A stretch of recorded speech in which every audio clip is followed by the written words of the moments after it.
with Sam Seder. The destiny of America is always safer in the hands of the people than in the conference rooms of any elite. Sam Seder. They are unanimous in their hate for me, and I welcome their hatred. We must guard against the acquisition of unwarranted influence, whether sought or unsought, by the military-industrial complex. The Majority Report with Sam Seder. Ever get the feeling you've been cheated?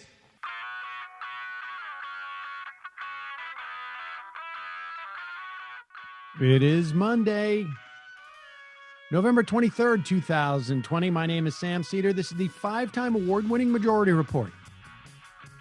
We are broadcasting live steps and steps from the industrially ravaged Gowanus Canal in the heartland of America, downtown Brooklyn, USA. On the program today, columnist for the Philadelphia Inquirer, Will Bunch, will be here to talk about Trump's failed coup and why it's laughable but also no joke. Meanwhile, Trump loses the election again in Pennsylvania, still trying to woo Michigan canvassers and discount votes in Wisconsin. Meanwhile, Biden chooses Anthony Blinken for Secretary of State. More cabinet announcements expected today as Linda Thomas Greenfield named ambassador to the UN, and the Republicans plan to block and sink many of Biden's cabinet nominees. Meanwhile, Trump jettisons attorney Sidney Powell. Only Rudy is left to disown. And Trumpkins are insisting that Republican voters should abandon Georgia. One can only hope. Meanwhile, COVID rages as too many people plan big meals this week. However, a third vaccine appears to be nearly 90% effective.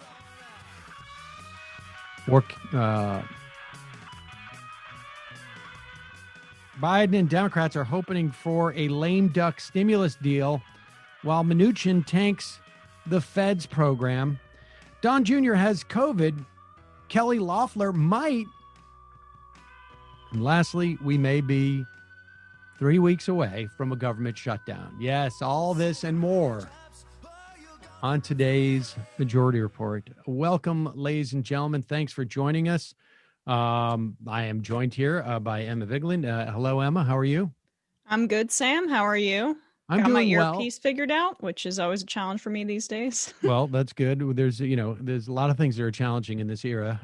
One thing of note, and we should actually, maybe we'll take more time to talk about this at a later time, but there was a piece just a couple of days ago about the Gowanus Canal. I think it was over the weekend, and they're starting to dredge it.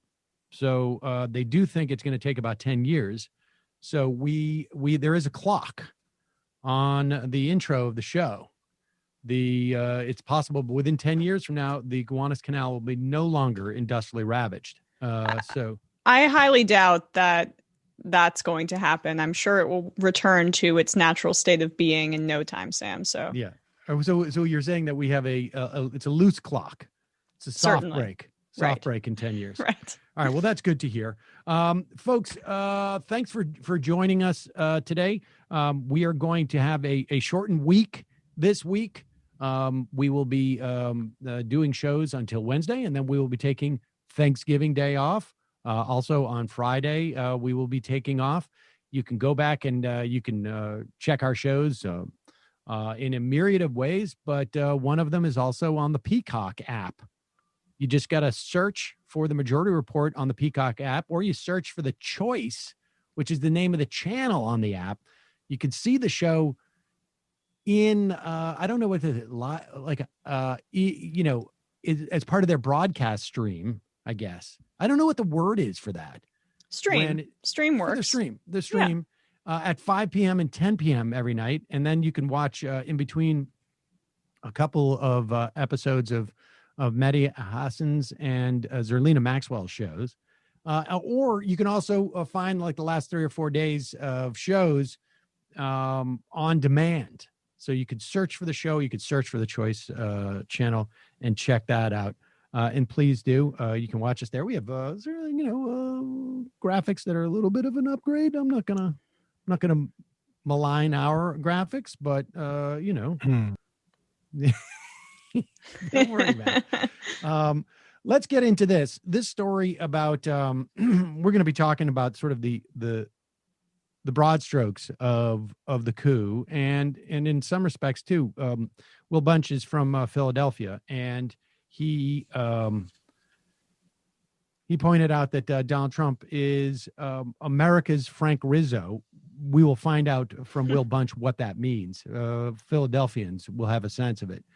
But this is what took place this weekend. And I want to make it clear, you hear stories about Republicans are starting to pressure Donald Trump to leave. And to some extent, that's true. But let's be clear. When Pat Toomey does it after after Donald Trump has lost a major lawsuit in Pennsylvania, he is, as far as I can tell, one of the only elected one of the only major elected Republicans who has said it's over to Donald Trump.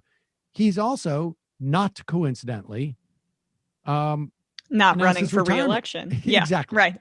And so there is no courage here. There is no, and I don't even like to frame it in the context of like, these people are cowardly, because on some level that implies that like they're facing some type of insurmountable force and they're just afraid, as opposed to they're making a calculation that to be a Republican means that it's in my best interest to support this and to debilitate Joe Biden's administration. I mean, let's be clear on that. Now, I'm not saying that is, worthy of the firing squad, but let's be clear. That's what they're doing. They need shades of Jeff Flake here with Toomey, who also left and was lauded by the media as being this extremely brave Republican, somebody who stuck to their morals. No, as you say, it's all political calculations, always and forever. Exactly. And if I'm not going to be senator anymore, guess what I don't need to do?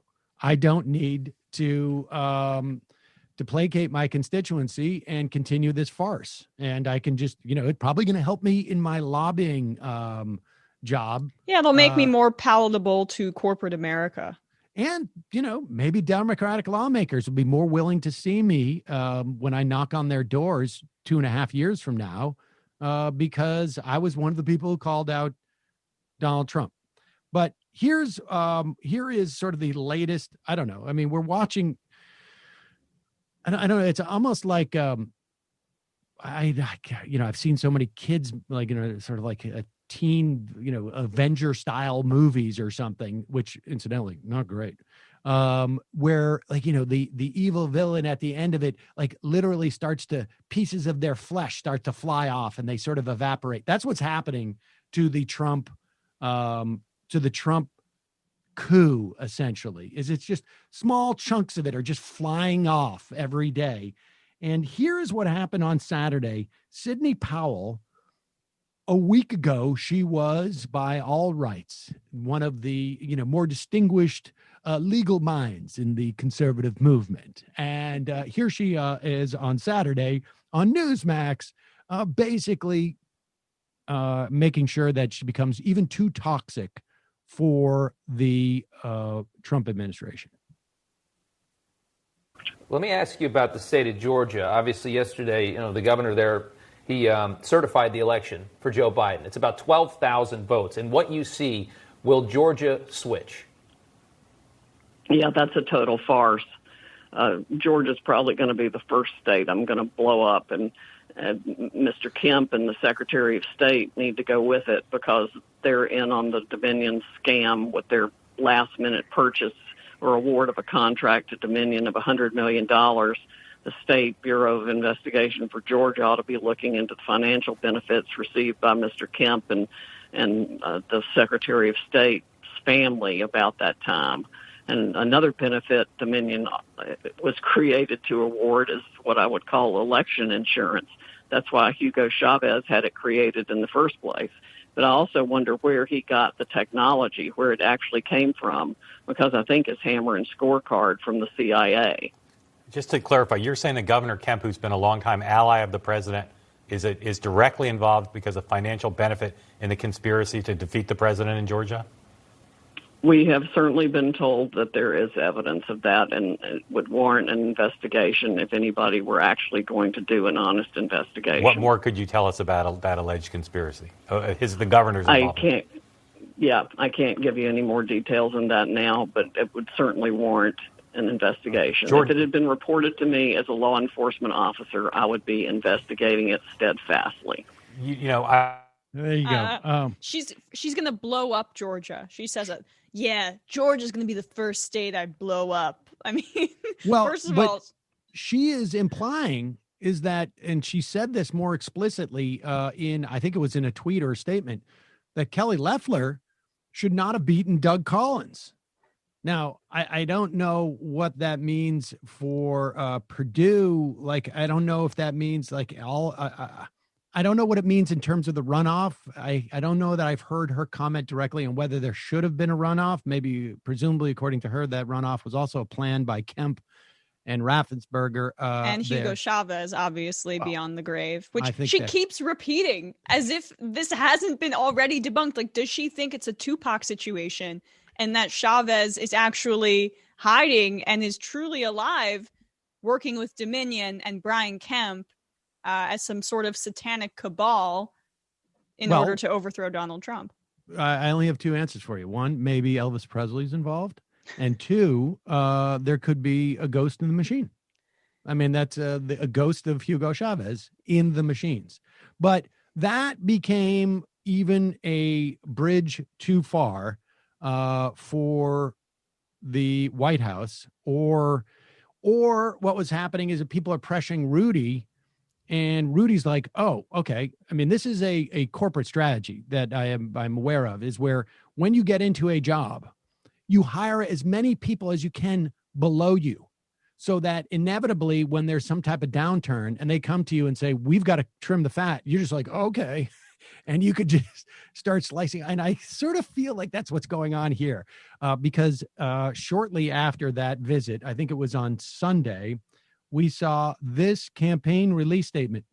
And look, Sidney Powell's been everywhere in representation of the Trump campaign's lawsuit. Well, she has the power to blow up Georgia. I mean, she said it herself. She's been given that authority by she's got the authority. She also mentioned that there was, our forces at one point have already gone to Germany to secure servers, which were caught up in this, of course. But here is November 22nd, 2020, Trump campaign statement on legal team. Sidney Powell is practicing law on her own. She's not a member of the Trump legal team. I don't know. She doesn't have the T-shirt or whatever it is. She's also not a lawyer for the president in his personal capacity. This is from Rudy Giuliani, attorney for President Trump, and Jenna Ellis, Trump campaign senior legal advisor and attorney for President Trump. So there it is. Sidney Powell. Now, we will talk later in the program about the implications of this, of course, because it has driven the Q people mad. And, they were already a little bit crazy. Let's be honest. A little bit, huh? And so people are trying to figure out, what does this mean? Because it couldn't possibly mean that Sidney Powell just keeps losing all these cases with Rudy Giuliani. Rudy Giuliani needs a fall guy. And so she judged. No, it must mean that there's something else going on, Emma. And they're going to get to the bottom of it. So, but we will talk about that more later in the program. First, a message from our sponsor today. According to a recent Forbes article, working from home could transform the job market and create global competition for every role. That means that, a lot of people aren't going to be coming to the office. Even after this is over, there's a lot of people who assume that a certain percentage of workers are just not going to come home or come back to work. Or at the very least, I bet you get a lot of those situations where you only need to come in once a quarter or something like that. Well, it means if you're an employer, you're all of a sudden competing with even more employers to find the best candidates for your job. So how do you get your company and job to stand out? Well, I can tell you how we did it on the Majority Report. You start with ZipRecruiter. And you start by trying it for free at ZipRecruiter.com/majority. So when you post a job on ZipRecruiter, you can tag it with all sorts of labels like actively hiring or remote to attract the right talent. ZipRecruiter's powerful technology identifies people with the skills and the experience that match your job. If you're really interested in a candidate, you want to snag them before they're contacted by other companies, you can invite them to apply for your job if you see them out there. One click, ZipRecruiter sends them an email from you, and you stand out from the competition. It is no wonder that 4 out of 5 employers who post on ZipRecruiter get quality candidates within the first day. I don't know if you know this, Emma. If you've been listening to the show for years, I know that you were probably a member, so you probably didn't hear the ads. But Brendan, we found from ZipRecruiter. What a great find. That's right. It was a huge find. And I had a lot of really talented people that I interviewed. Brendan was I think, literally the last person on the list. And ZipRecruiter went out, found him, got him to apply for the job. He came in, and I've told the story. He was so perfect for the job. As I'm explaining to him about like what we do with like clips from YouTubes and this and that. He's like, no, I know. My last job, I was searching for this type of stuff, and I kept having to mute your clips because it was right up my alley. And so I was like, okay, you're hired. Now, right now, you can try ZipRecruiter for free at ZipRecruiter.com/majority. That's ZipRecruiter.com/majority. MAJORITY. Get the edge on the competition. Go to ZipRecruiter.com/majority. ZipRecruiter, the smartest way to hire. Okay, want to welcome to the show opinion columnist from the Philadelphia Inquirer. He's also got an email newsletter too. Will Bunch. Will, welcome to the show. I think we're waiting for your audio to connect. Will, welcome to the show. Hey, how's it going, Scott? How you doing? Good. And Will, let me ask you this: if someone wants your email address or sign up for your email, how would they go about doing that? Oh, yeah, my newsletter. Oh, that's great, Sam. Yeah, it's just go to Inquirer with an I.com/bunch. My name, BUNCH. Okay, great. And it takes 5 seconds. So, well, people can check that out. I've been reading you for years and years, Will. So it's a real pleasure to have you on the show. I'm here with Emma Vigeland, and you've written a couple of pieces that I want to talk about over the past, a couple of days, a week or so. Let's start with and we'll work our way back a little bit. You had a piece about this sort of like rolling coup. I don't know really, and how it's been in many times laughable and hysterical. And it's also, though, it is not a joke. It has serious implications. I mean, tell us why you wrote that piece. Well, basically, it's so easy to focus on the joke part, right? Rudy Giuliani's got stuff running down his face or running down his wherever. We don't know what's going on with that. These insane arguments, Sidney Powell getting fired, and Trump's record in these court cases, I think, is 1 in 30, if I'm not mistaken. It's probably worse since the time I got on the computer to talk to you. So, and I've seen a lot of takes on this where people say, look, this isn't going to succeed, or, Trump is just trying to build up his brand. He's trying to keep his base pumped up. He wants people to keep giving money to these funds that end up basically going in his pocket. And I think we have to just take this coup attempt. We have to call it what it is, and we have to just take it incredibly seriously, because basically you have the elected president of the United States who has all sorts of power at his disposal, using that power, abusing it, frankly, to try and overturn vote counts. He's filed lawsuits contesting the voting procedures. And I mean, it's within his rights to do that. I mean, these suits are frivolous and they're all getting thrown out of court. But and certainly in a state that's close like Georgia, he has a right to ask for a recount, which he's done 3 times now. I mean, all of those are within his rights. What he doesn't have a right to do is, wine and dine state legislatures or get on the phone with these obscure officials from the Wayne County Board of Canvassers, which, I was very happy in my life not knowing there was such a thing as the Wayne County Board of Canvassers, right? Using his presidential power to try and say, even though the other guy got more votes, I want you to use some sort of fiat or use some sort of magical power to certify me as being elected, or send people to the Electoral College who'll vote for me, even though Biden got more votes in your state. That's a coup. You can call it a legislative coup or give it some fancy name, but whatever name you want to call it, it's basically a coup in the sense that he's trying to stay in power by undemocratic means. And we need to call it that, and there should be consequences for doing it.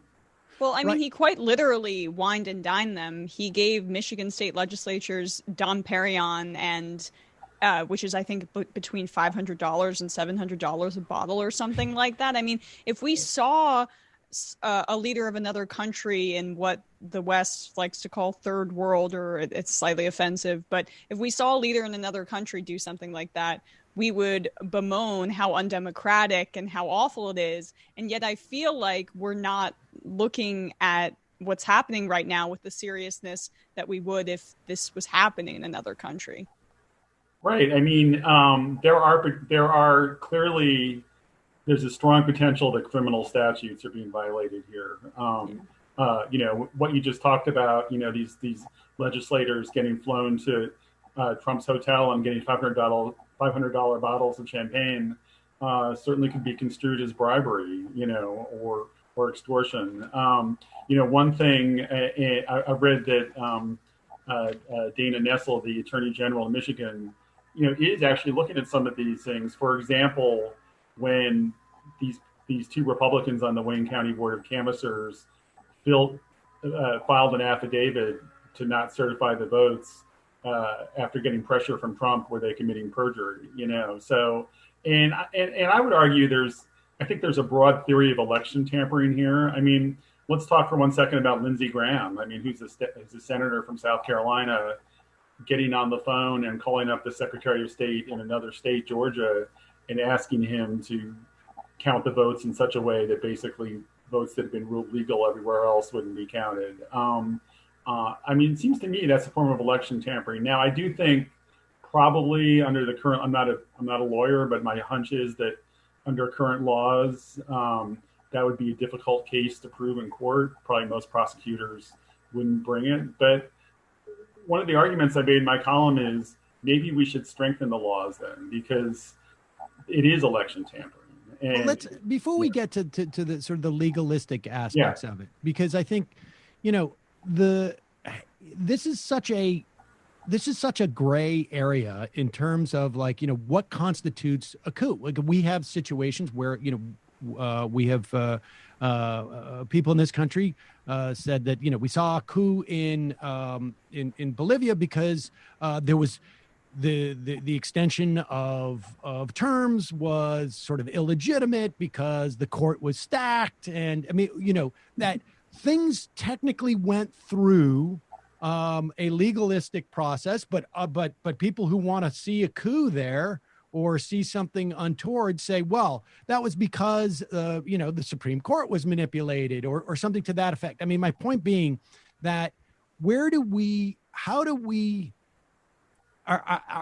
have a tendency in this country to look at what's going on here as being from a strictly a legalistic perspective, with some notion that our laws can't be manipulated in a way that makes things legal, but they're still wrong? I mean, that's where we're at, right? At this point is we're in the, this is wrong territory as a political matter, as opposed to a legal matter. Yeah, I think that's right, Sam. I think, I think this whole thing with the state legislatures, right? The idea that in Michigan or Pennsylvania that Republican-led legislators could just assume the authority to appoint electors regardless of the number of votes in their state, of who got the most votes. I mean, that whole theory hinges on basically some ambiguity in the Constitution. I mean, the presidential election process, including the Electoral College, I think we can all agree was a far from perfect process that's led to a far from perfect outcome. And this language about legislatures appointing the Electoral College members as they deem fit. Well, basically every state since around 1800 or so is deemed that the person who got the most popular votes in their state is the person who gets the electoral votes. And there are laws on that books, but Trump is seizing on this vague language to try and say that there's a legalistic frame for what he's doing.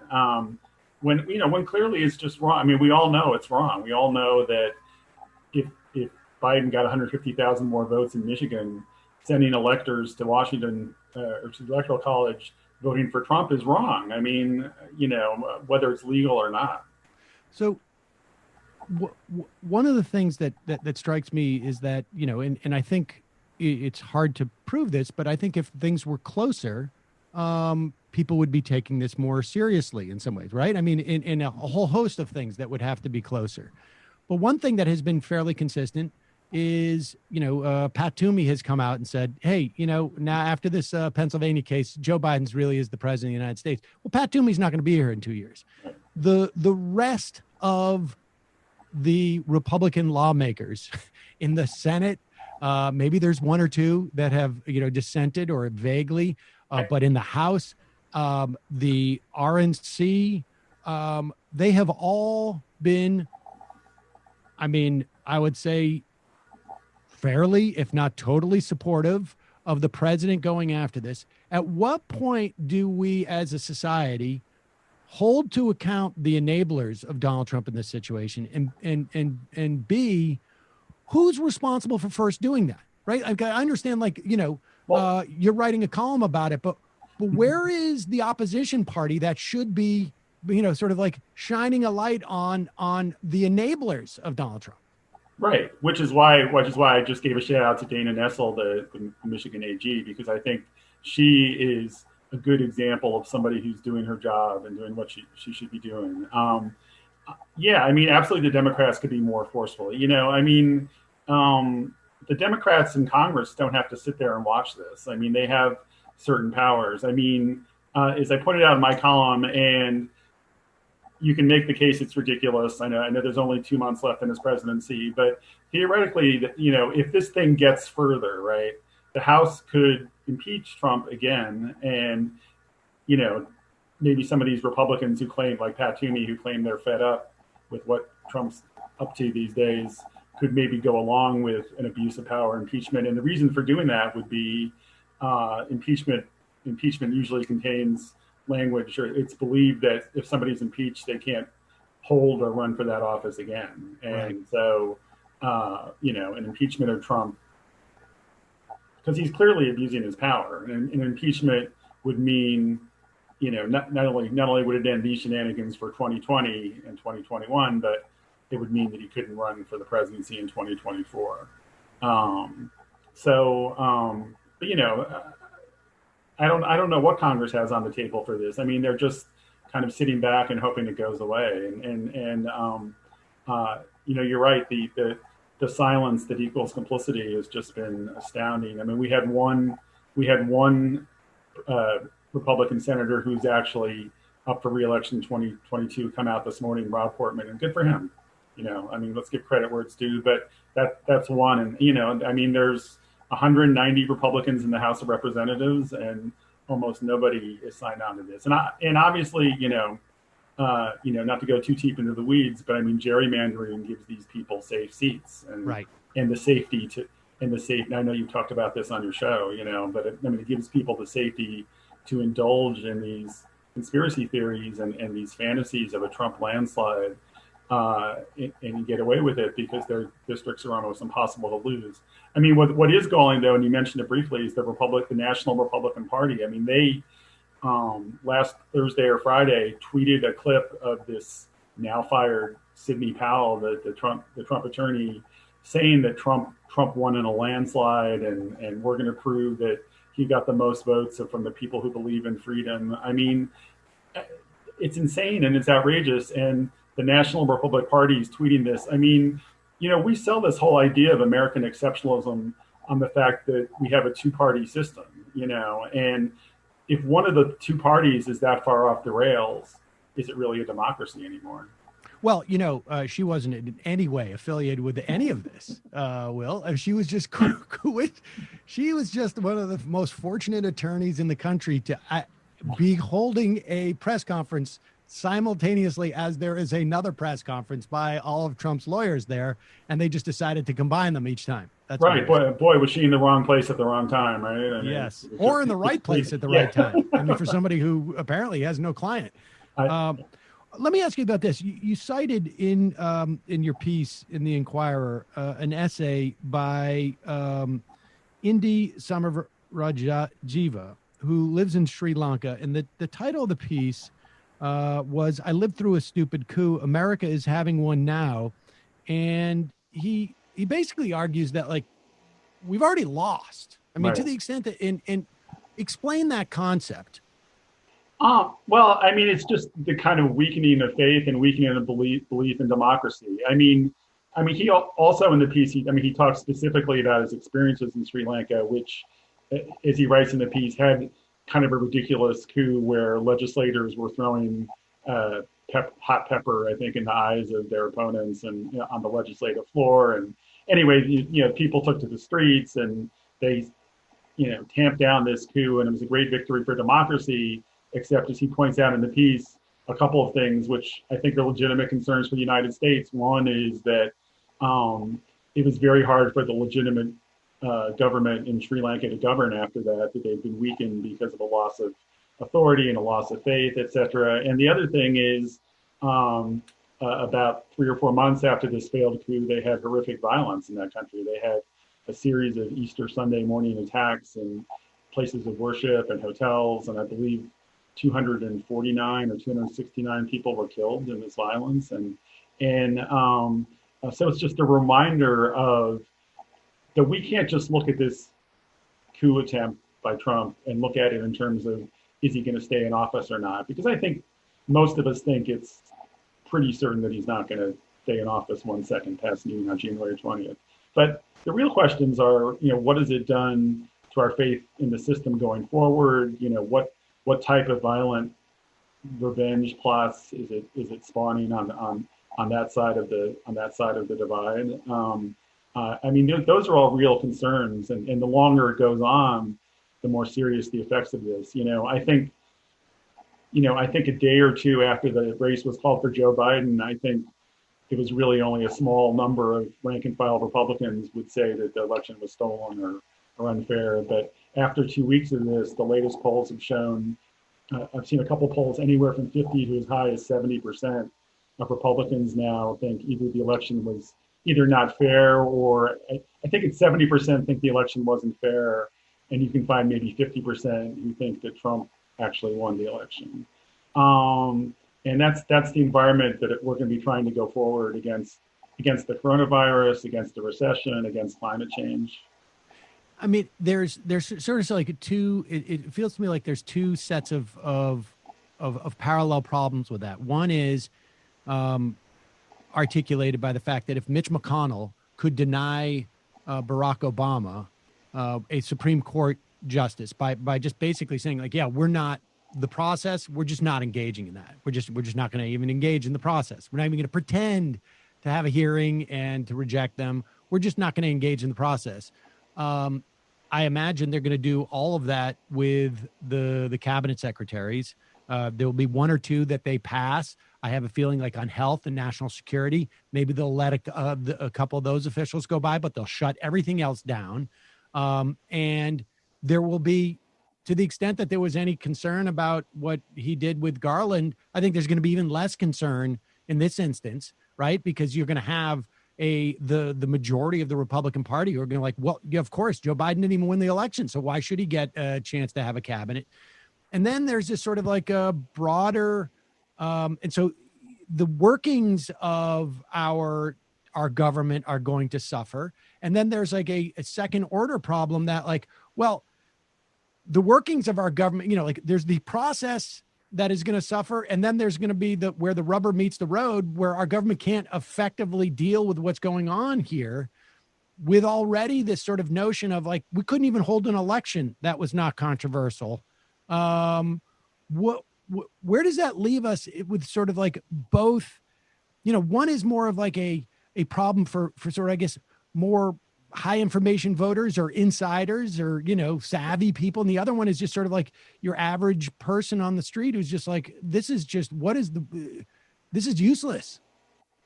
Yeah, well, I think we're going to have to see how this plays out in practical terms. All of this is going to happen January, February, and March of next year against the backdrop of, the coronavirus numbers, the way they're going, will probably be spiking right around the time of Biden's inauguration, right? And not to go too deep into American history, but so much of this situation reminds me of everything I've read about what it was like when FDR took over for Hoover, right?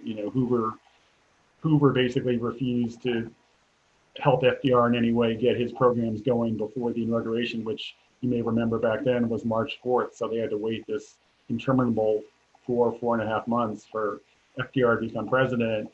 And by the time he took office in March of 1933, some people were calling for a dictatorship. The recession was out of control. The depression, I should say, was out of control. They had to close the banks for a few days to restore confidence, and amazingly, somehow they pulled it off. But there's a reason he said the only thing we have to fear is fear itself, because things had devolved to that point. And I think the scenario that you described, where we have a president who can't even get his kind of, the people that Biden is putting out there, either flip the names he's floated or the people he's actually appointed, they're basically the most boring, right, efficient, and I think good, and not some few of them are not good, but many of them are good people, very bland, non-offensive, and the idea of somebody like Blinken or some of these even less controversial choices not getting confirmed is just will show that we're a gridlock. And I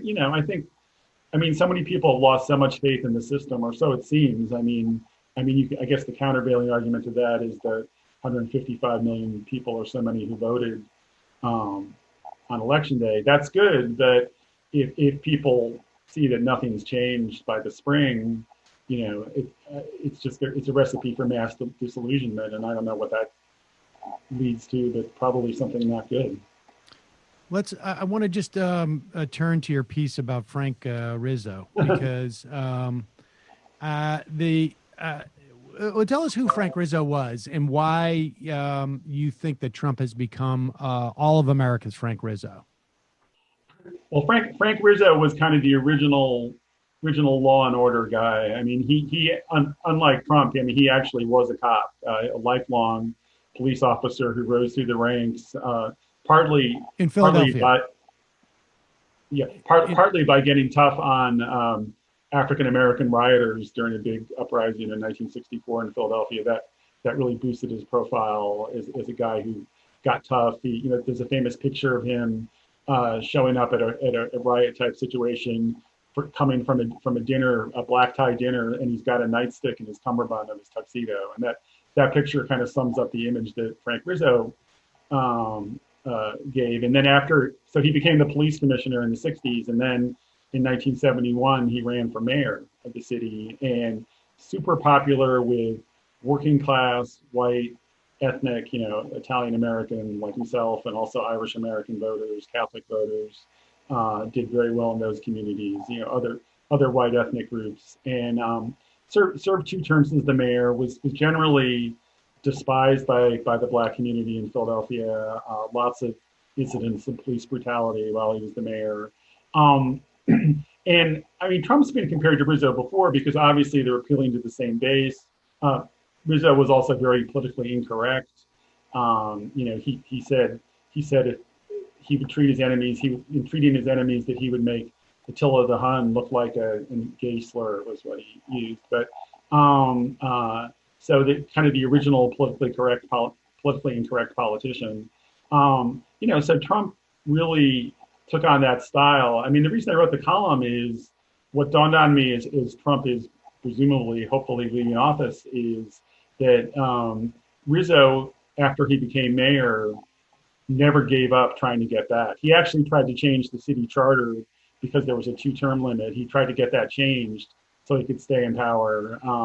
That was rejected and really was kind of the first kind of sign of black political power in Philadelphia that they voted that down. But that didn't stop him from running twice against Wilson Goode, who was the city's first black mayor.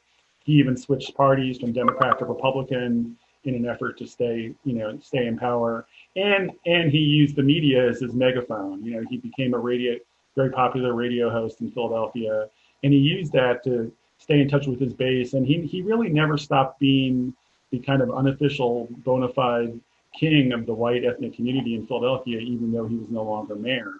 And it seems like in doing that, he left like another blueprint for Trump, right? Because I mean, Trump. Oh, and by the way, I should mention that Rizzo he kept running for mayor until finally, in 1991, when he shocked everybody by once again getting the Republican nomination, he actually keeled over and died of a heart attack while he was out campaigning. So, I mean, here's Trump. I mean, he's planning to run in 2024 once he leaves the White House. If he lost in 2024 and if he hasn't keeled over from all the Kentucky Fried Chicken by then, I mean, he'd probably run in 2028. He certainly wants some media presence for himself. As others have pointed out, the rumor that he wants to start his own TV network probably isn't true because it's just too much work for him. But he's certainly going to find a place where, he's certainly going to be, if he's not getting along with Fox and Friends, he's going to find some similar outlet to call in. And, we're never going to be rid of him. It's, like Veep or like House of Cards or these TV shows where the main character rises up to become vice president and then president, and then they like lose and then they have to come back. I mean, it's like for Trump, the presidency wasn't really the grand finale. It was like season 3 of a 6-season reality show, season 4 is the comeback, right? Here's the question I have, relative to Rizzo. And it's funny, I remember clips of video during some of the Black Lives Matter protests, and there being like these gangs of middle-aged white guys with baseball bats walking around and patrolling their neighborhoods. I've seen, these clips in Philadelphia, and those to me seem like the quintessential Rizzo voters. But here's the real question: is after they lose, because I think, we know the concept of somebody losing and sticking around, right? Yeah. Because Sarah Palin gave us that for at least, 3 or 4 years. I mean, she was, up until, 2012, I think, like, when Romney sort of came to the fore, she was still the dominant Republican avatar. And she was going around the country holding rallies. A similar political brand to Trump, too. So it's very quite analogous, except Trump has way more of a presence in the public's lexicon and mind, obviously, now that he's president, but even before that. So it could be even longer lasting. Right. But here's the question, though, is that after Rizzo loses, does the sheen come off a little bit? In other words, like, does losing for a guy like that somehow undercut the brand enough that he's not going away, but is he? What's the trajectory after that? Well, that's a great question, and I think it is relevant for Trump, and here's why. Because I think his loss, I think his white base of supporters blamed his loss on demographics. Philadelphia was a city that over the years had gotten more and more non-white. And when he left office, and then in 1983, when Wilson Goode, the city's first black mayor, narrowly defeated him, that was just seen as a sign of the whites were losing control of the city, and this was now becoming an African-American run city, and it was a question of demographics. And so Rizzo didn't really lose his sheen because he was still, to the 47%, use a Romney number, of people who of whites in Philadelphia, not to all of them obviously, but to the working class, more conservative base of white voters in Philadelphia. He was still their mayor, and he didn't lose because he was a bad mayor, even though by all descriptions he did actually run the city pretty badly during these 2 terms. And it wasn't because he was corrupt, although there were some issues there too, but it was because of demographics. And I think, this is the argument you see today on the Republican side, that starting with the Tea Party, which, I think you and I talked about a couple times 10 years ago, was driven so much by this fear that the United States was becoming a non-white nation, that whites would be a minority in the United States by 2050 or 2042, it depends which survey, and that this was such a driver of fear that they wanted their country back, as the woman famously said. And, Trump is always going to be the king of that. And the fact that, the fact that he did a terrible job as president, the fact that he totally mismanaged this coronavirus crisis, and that probably 150,000 excess people died because of his mismanagement. You would think that would be held against them, but I think to these people who just see things in these more, I don't even know what the word is, these more cosmic terms, that this is a war for the future of civilization, and like the details like coronavirus or 15 million unemployed people are just details, and that's what I think the future is. I know that we did talk about the Tea Party 10 years ago. Are we talking about the same people? I mean, when we talk about like Reagan Democrats, or I should say the moral majority, and then some iteration of Reagan Democrats, maybe that's a slightly different cohort of people.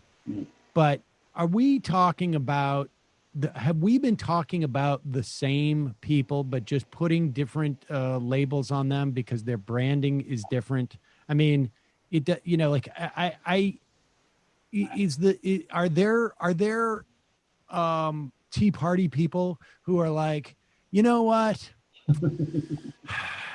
I thought that these guys were the answer, but they're not. I'm going to vote for Biden, or I'm just hanging up my tri-cornered hat and I'm going to go take it easy now. Like, are we just talking about the same people? They just have a slightly different, yeah. I mean, thrust. It's hard to generalize, but I think you can pretty much draw a straight line from the Tea Party into Trumpism. I mean, the Tea Party was a weird thing in that, it got so much attention for a year or two, and I wrote a book about them,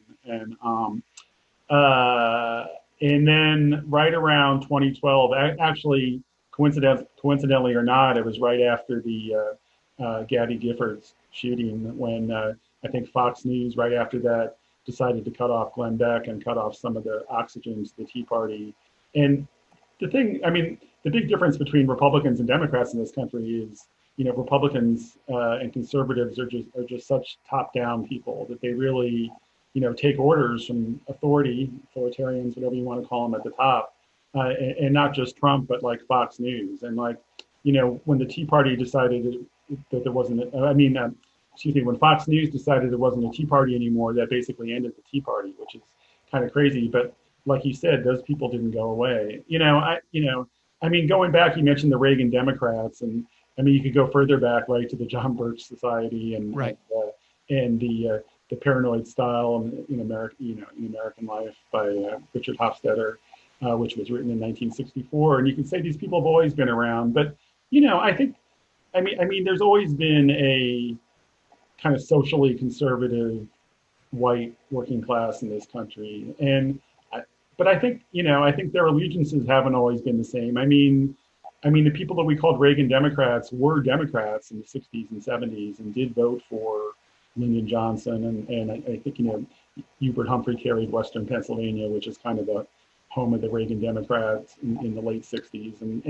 And so these people did have groups like labor unions that encouraged them to support more progressive ideas. And then labor unions, as you know, right, really weakened in the 70s and particularly in the 80s after Reagan and after the air traffic controllers strike. And what moved in, talk radio, then Fox News, and now finally the internet and Facebook and QAnon. So these people have been increasingly rudderless, and they've been buffeted by these waves of misinformation, which is why I think it just keeps getting worse and worse. And I think, the Tea Party was bad, but I think Trump and Trumpism has been worse than the Tea Party. And I think it's partly just the deterioration of this whole misinformation blizzard that's out there.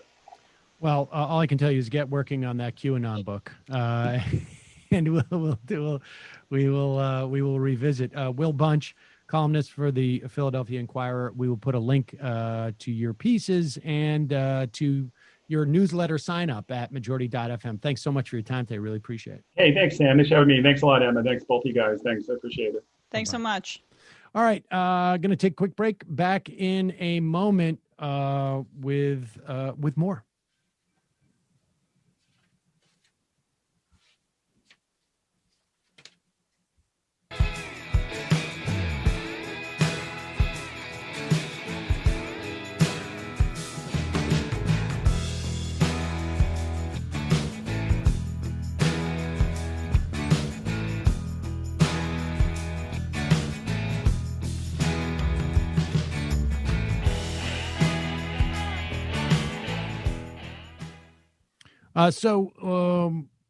Before we go, obviously what's fascinating now and what I think sort of broke open in the Sidney Powell accusations about Georgia was the tension that exists here. Early on, we heard reporting that Mitch McConnell and the Republican caucus felt that maintaining Trump's engagement and this type of sense that it was stolen from Donald Trump would help in Georgia. And I think to a certain extent, there was also Mitch McConnell was thinking like, well, we've got to line up behind Trump so that Trump will come in and help us in Georgia because the control of the Senate is in balance. I don't think that we're going to have it, even if the Democrats win. I don't think it's going to be a boon for progressives, but it's going to be at least an ability to do some of the basic functioning of our government. And Powell sort of really highlighted the conflict that exists, right? Because if you're going to say Georgia was stolen, well, it was stolen by Republican lawmakers and, Republican officials. And they're also holding this vote here. And they also held the vote that made Kelly Loeffler win over Doug Collins, who was the favored Trump candidate. And this all starts. And then the other sort of like contradiction is, well, what happens when they give up the ghost that, in fact, Trump did not win the election. He did not win Georgia. That necessarily has to happen weeks before the special election. And on some level, we're watching this problem like rear its head. Here's clip number 13. And this is from Dave in World 2, I guess, on Twitter. And it is footage from a rally in Georgia that raises the problem that you're going to have in terms of Republican support for Loeffler and Perdue. And we should, I should say, like, it's going to be an uphill battle. It's Democrats don't do well in these situations traditionally, but who knows? And if Republican traitors like Kemp are not willing to show up for us, and Mitt Romney, and the rest of them, then we will not be willing to show up for them. Brian Kemp is a traitor. Where's Governor Abrams? Brad Raffensperger is a traitor. Any Republican that allows this to happen is complicit, and we will finish you. Enemy! Death to tyrants. Do they think that we're just going to go away? No! Stop the steal! For any Republicans not explicitly helping Trump to stop this deal, we will make sure you are never elected ever again. I mean, honestly, like, my first inclination is like, are these Democratic operatives? Yeah. like arrest Biden, traitors. I mean, I just honestly, like, I'm like, if Project Lincoln was actually going to be effective, what they would be doing is financing these type of rallies, right? Where they would send down people and like, you guys are Republicans now, and here's what you're going to do. You're going to say, we're not going to participate in this because, I mean, this, I don't know if it's going to make a difference, but I can't imagine if you are a Democratic operative in Georgia that this isn't like giving you some measure of hope. I mean, this is what you want to do. You want the Republican, you want the Republican coalition to be, or to the extent it's a coalition, you want the Republicans to be divided. You want them to have some, ambivalence about going out and voting in a special election. Yeah. I mean, to me, I'm a bit more pessimistic about that prospect just because Loeffler and Perdue have both called for a recount of Georgia, have both been very deliberate in the fact that they're trying to stay on Trump's good side. And really, when it comes to just raw emotion and anger for the Republican base, it's not that complicated. It's going to be more straightforward in the fact that they want to just basically stick it to socialist Biden. I think what it really is going to come back to is the Democrats stole the election. They're going to say, how are you going to fight back against the Democrats? Right. And it will always return to voting for the Republican. So while I feel this is amusing, I don't know if it has a longer lasting effect in terms of, might just be marginal in terms of who turns out for Loeffler and Perdue, but that could be enough. We don't know. I just do think that eventually they'll return back to anger at Democrats, anger at socialists, and death to Biden, whatever they want to say. Yeah, I think that's the safe bet. I do think that's the safe bet, but it is an interesting sort of a twist here where, in this year, who knows? Everything is sort of is extremely hard to predict. It is hard to assess whether, the Trump people want to distance themselves from Powell, and presumably it's because they're getting pressure from other Republicans, and maybe Rudy Giuliani is getting pressure from other Republicans, but she doesn't have to stop going on World Net Daily or OWN or One America, whatever these. I mean, she doesn't have to stop. And it's going to be interesting to see if she continues to get play in that sort of subterranean, semi-subterranean Republican news or media world. Because if she does, she doesn't care about those two runoffs. She cares about what's happening with her Q-inspired. Hugo Chavez taking over the United States. I mean, that's no joke, people in Georgia. I mean, if you want to keep Hugo Chavez out of your state, you should probably just.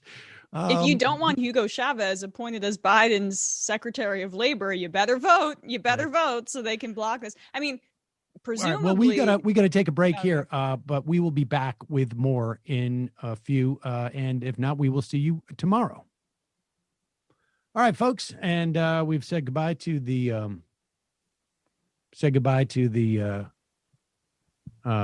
Peacock crowd. And we'll be heading into the fun half of the program, wherein we will have more. And gosh, it is so sad to me to see what the troubles that Dave Rubin's been having, trying to predict this election, trying to figure out where he fits in. It's a tough time. It's almost like a time of self-discovery. It really is. It's almost like watching an adolescent. And, I see this at home. And I have to say that my daughter, I think, is doing a better job of getting a sense of who she is and how she fits in this world than Dave Rubin has. I mean, Dave is I think it's on an emotional roller coaster. And I both at one time have a tremendous amount of sympathy for that. And then also a tremendous amount of enjoyment for it. And in fact, I would have to say the enjoyment outweighs the sympathy.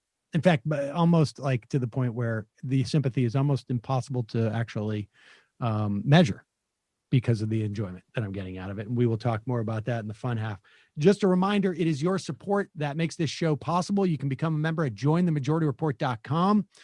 Tomorrow on the program, we're going to we'll be talking about Joe Biden's cabinet appointees, at least to the extent that we know them, and more. just a reminder, like I say, your support makes this show possible. You can become a member at jointhemajorityreport.com. Check out the AM Quickie, amquickie.com. Also, justcoffee.coop, fair trade coffee, tea, or chocolate. Use the coupon code majority, get 10% off. Don't forget, Nomi's not doing her show today, but you can always check out her YouTube channel for some great interviews that she did last week at youtube.com/The Nomi Key Show, youtube.com/The Nomi Key Show. And you can become a member and support her program over at patreon.com/The Nomi Key Show. Jamie, what's happening on the Antifada? And Jamie's going to be joining us on the fun half as well. Hey, so this week on the Antifada, we are having on Aaron Beninoff, author of Automation and the Future of Work, which is sort of an interesting book disguised as automation theory, because he has a real critique of these automation theorists who believe that technological progress is going to free everybody from work and transition us, smoothly and seamlessly to communism or something like it, right? He's like, no, actually, it's not that simple.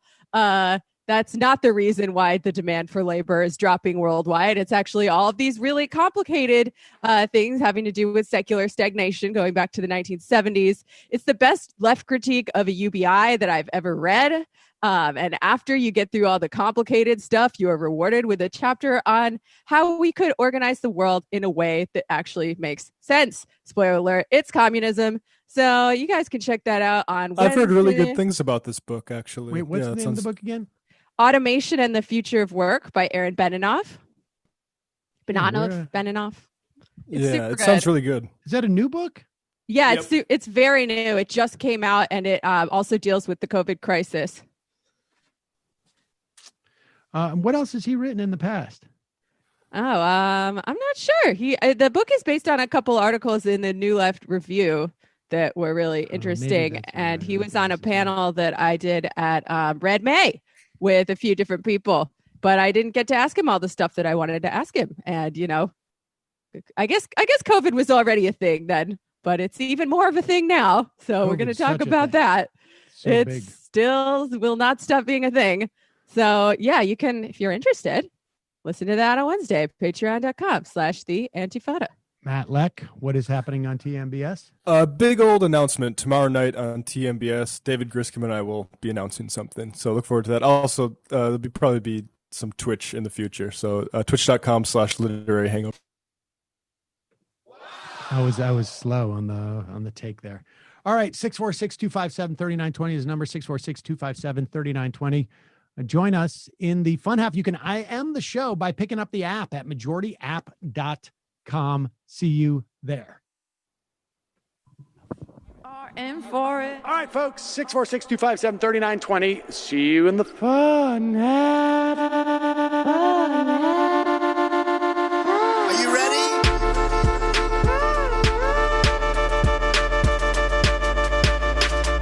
Who sent us this? Alpha males are back, boy, back, and the alpha males are back. Just as delicious as you can imagine. The alpha males are back, boy, back, and the alpha males are back. Just want to degrade the white man. Alpha males are back. I take all of it in my throat. Alpha males are back. Almost has what? The alpha males are back. You are a madman. And the alpha males are back. I am a total cunt. Can we bring back DJ Dannerky's song, please? Yeah, or a couple of them. Just put them in rotation. DJ Danner. Well, the problem with those is they're like 45 seconds long, so I don't know if they're enough of a break. That's fucking nonsense. Hey, folks, reminder. I do not have Parkinson's. And the alpha males are psych. Fuck them. Almost has what? What?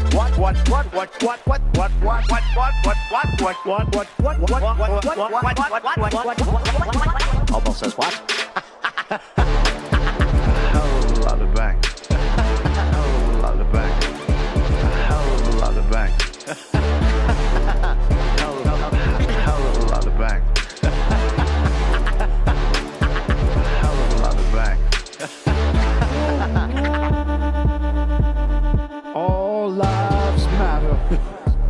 Have you tried doing an impression on a college campus? I think that there's no reason why reasonable people across the divide can't all agree with this. Psych. And the alpha males are back. And the Africans are black African. And the alpha males are back. And the Africans are black. See Donald Trump out there, doesn't a little part of you think that America deserves to be taken over by jihadists? Keep it at 100. Can't knock the hustle. Come on, fuck 'em. Fuck things I do for the bigger game plan. By the way, it's my birthday. Happy birthday to me, Jew boy. I have a thought experiment for you. And the alpha males are back. Africans are black. Alpha males are back.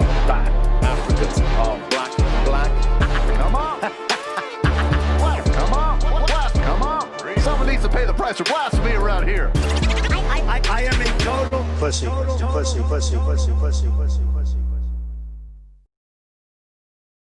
We are back. It's the fun half, ladies and gentlemen. The famous fun half of the Majority Report. There you go. Yes. Lots of fame associated with this. I really want to dig into the Dave Rubin stuff, but I sort of feel like that should be more of like a little bit of a dessert. I understand your eagerness though, because it's perhaps the most shameless he's been in a while, and I know that that's a high bar to cross, but super high bar. Let's get to this clip number 8. I mean, one of the things that Trump seems relentless. I like, it's unclear. Like at one point, right, when it becomes clear that he's not going to get this, like even if they're managed to somehow screw over all of the people in Detroit and throw out their votes, he's still not going to become president. And so it's unclear on some level, like where's the off ramp for him here? Right? Like, I mean, how does he keep losing all these things? Where's the one victory he gets and he walks out and he goes, well, at least justice has been served and I'm no longer going to be president because I care about this country. Right, like, right. I don't like what well, is remember when he was forced to give that speech that said that Obama was actually born in the United States and he was wrong on this drum that he was banging over and over again about birtherism? He did so reluctantly, and it was one of the first times we'd seen him in the campaign in 2016 look not like the guy that he was, because he was basically reading a hostage statement. He did not want to do it. I feel like we could see something like that where he acknowledges that Biden will be the next president, but that there are irregularities, and then once that farce is over, he'll continue his Fox News, OANN appearances, Newsmax, whatever, where he acts like the same exact guy and never ever gives it up. Yeah. Why would he do that? Like, I just think he's just not gonna. I think he's just gonna, like, I don't know. I think he's just gonna go down to Mar-a-Lago for Christmas and just never come back. You know, until like 3 weeks later, he's gonna hold a rally or something like that. But here is the Michigan House Speaker explaining why he met with Donald Trump. This is to Fox and Friends over the weekend. He got some nice champagne out of it. I went for a free meal. To make that request to the president, was happy to do that. But there was this outrage that the president was going to ask us to break the law and he was going to ask us to interfere. And that just simply didn't happen, Pete. So I was happy to meet with the president, happy to talk with him and to kind of give him an update on what's going on in the state of Michigan. So there was an update given, but this whole conspiracy that he's trying to twist your arm to disenfranchise voters, not true. Simply not true, Pete. I mean, when the president calls, you take that meeting. And before, we're red or blue. I mean, this is the president here. I was happy to do it. It was a historic day and glad we took the meeting. Now, as we mentioned in the open of this segment, the Michigan State Board of Canvassers scheduled to meet on Monday. As I understand it, there are 2 Republicans and 2 Democrats on this board. Will they vote to certify, do you think? And if it's a hung jury, if it's 2-2, what happens after that? Right. Well, I can tell you this, Pete. I'm certainly not going to interfere in that process, and I have not had a conversation with the Board of State Canvassers, and I don't intend on having a conversation with the Board of State Canvassers. But the way that we have set it up here in the state of Michigan, our state law is that, as you mentioned, it is too. But why? Why wouldn't he have a conversation with them? Like, why is that any different than Donald Trump having a conversation with this guy? Like, it's just, I'm just checking in, in on the process. I mean, I just have a nice meal. Yeah, like the willful ignorance about how these things work. I mean, first of all, Trump behaves like a two-bit mob boss and has these guys over, wines and dines them. And he doesn't explicitly say, I want you to interfere with the Michigan election results. But it was reported they were receiving $500 to $700 bottles of champagne. It was very fancy. They're meeting with the president. He's flexing his power, and it's so obvious. And then Fox, like, if Obama had done that, I mean, Bill Clinton meeting on the tarmac, back in 2016, that there was some weirdness about that, right? But like they were up in arms about it, and now they're pretending like, oh, this is not. He just out of the blue calls these Michigan lawmakers flies them out. It is a presidential tradition where you call in the lawmakers from a state that is a swing state that you feel you should win when the canvassers are still, there's a lot of controversy as to whether they certify. It is one of the oldest presidential tradition. You bring those lawmakers in during a pandemic to wine and dine them. It is, I don't know, it's like there's some old, Matt, isn't it like there's a specific name for that tradition. It's like the bringing of the hamburgers. Yeah, it's like the pardoning of the turkey. It's the same kind of deal. First, you got to bring the Michigan lawmakers in. You got to serve them thousands of dollars of drinks. The plying of the lawmaker. That is what is. It's that tradition. It's the Thanksgiving plying of the lawmaker. And then, all right, so go back. And I like that guy's like, I would never, ever talk to the canvassers. That would be completely inappropriate. Well, what? I also like, I was like, I'd take that meeting. Like, if there isn't a more like young Republican bit of humor, it's that understatement like, oh, I'd take that meeting. Right. Like, oh, get out of here. Go ahead. Pete, I'm certainly not going to interfere in that process, and I have not had a conversation with the Board of State Canvassers, and I don't intend on having a conversation with the Board of State Canvassers. But the way that we have set it up here in the state of Michigan, our state law, is that, as you mentioned, it is 2 Republicans and 2 Democrats, and they certify the election for whoever won the popular vote. Now, as you mentioned, the RNC and the MRP have both made a request to simply delay that certification for 2 weeks until there can be a full and complete audit done in Wayne County. Pete, we have 71% of the precincts in Wayne County. Their absentee ballots books don't match what's on the rolls. And that's very concerning. That's why the legislature, we've been doing our own investigations. We've been doing our own reviews of these reports of fraud and the reports of irregularities. And I think these need to be looked into.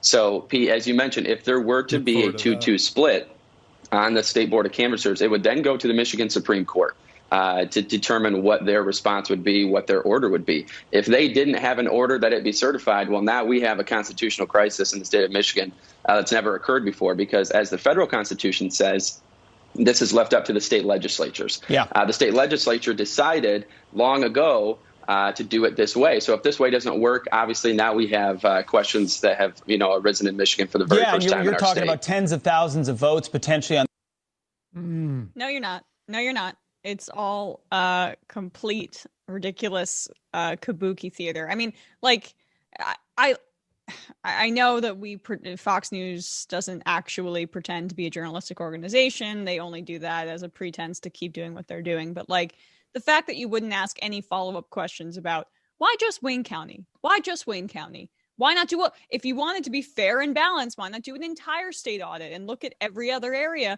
of the state? But of course, there's no question asked why they're singling out the county that contains Detroit. Right. It is interesting to see what Fox News, where they will go with him and where they won't, because they do need to maintain some tiny shred of legitimacy, I guess, which is like, not the same thing, but sort of comparable to all those folks he appointed to the Supreme Court. Right? Like, They wanted to help him steal the election, but they just had nothing to work with. That's right. It's all a calculation about how can I still be a hack for the Republican Party on a daily basis and get paid to do so? But I have to at least give the appearance that I'm not completely bought and paid for. So this is the line I need to toe. There's also an angle of like Trump's like still in the safe, just emptying it, and the Republicans being like, "Come on, can we just get in the getaway car now?" Yeah. Let's turn our attention for a moment away from the hijinks, the Donald Trump attempt to, I don't even know at this point, like create some controversy. If I can get it just a little bit closer, have another canopy. If I can get it a little bit closer, that'd be nice. Do you like the lamb? Let's move to another question. There's been an announcement today that there is now a third vaccine. This third vaccine by, I think it's AstraZeneca, has shown at least up to 90% efficacy based upon one version in which they provided half a shot and then half a dosage, and then a month later a second dosage that proved to have a 90% efficacy. They still have more people to run through their trial. The advantage of that specific vaccine is that it has even less refrigeration requirements, or has less stringent refrigeration and cold requirements than first the Pfizer one and then even the Moderna one, and could be a little bit cheaper. So, but one thing that people need to understand is that we heard that that Moderna was part of Operation Warp Speed, which meant that they got money for the development. Well, and despite the fact that Pfizer's out there saying that they weren't part of Operation Warp Speed, what they did get was government money ahead of time to begin to produce and distribute a potential vaccine. Here is Rob Weitzman, president of Public Citizen, on Democracy Now!, making it clear that none of these drug companies are doing what they're doing without substantial financial support from us, our government, our society, the taxpayers. It's clip number 10. Explain what it means to say that these vaccines should belong to the world, not be the property of a private corporation. Well, it turns out that the investment in these vaccines, as for most drugs, has really been underwritten by the taxpayer, by the government. In the case of Pfizer, they did not take direct money from the government to finish their vaccine, but they're relying heavily on a publicly funded invention as the core of what they're trying to do. In the case of the Moderna vaccine, which really should be viewed as the National Institutes of Health Moderna vaccine, the government actually owns a portion of the vaccine, we believe. It funded 100% of the development at Moderna. And as you said, the government has pledged $1.5 billion to purchase the vaccine that we co-invented and 100% paid for. So these are vaccines that the government has a investment interest in, an ownership interest in the case of Moderna.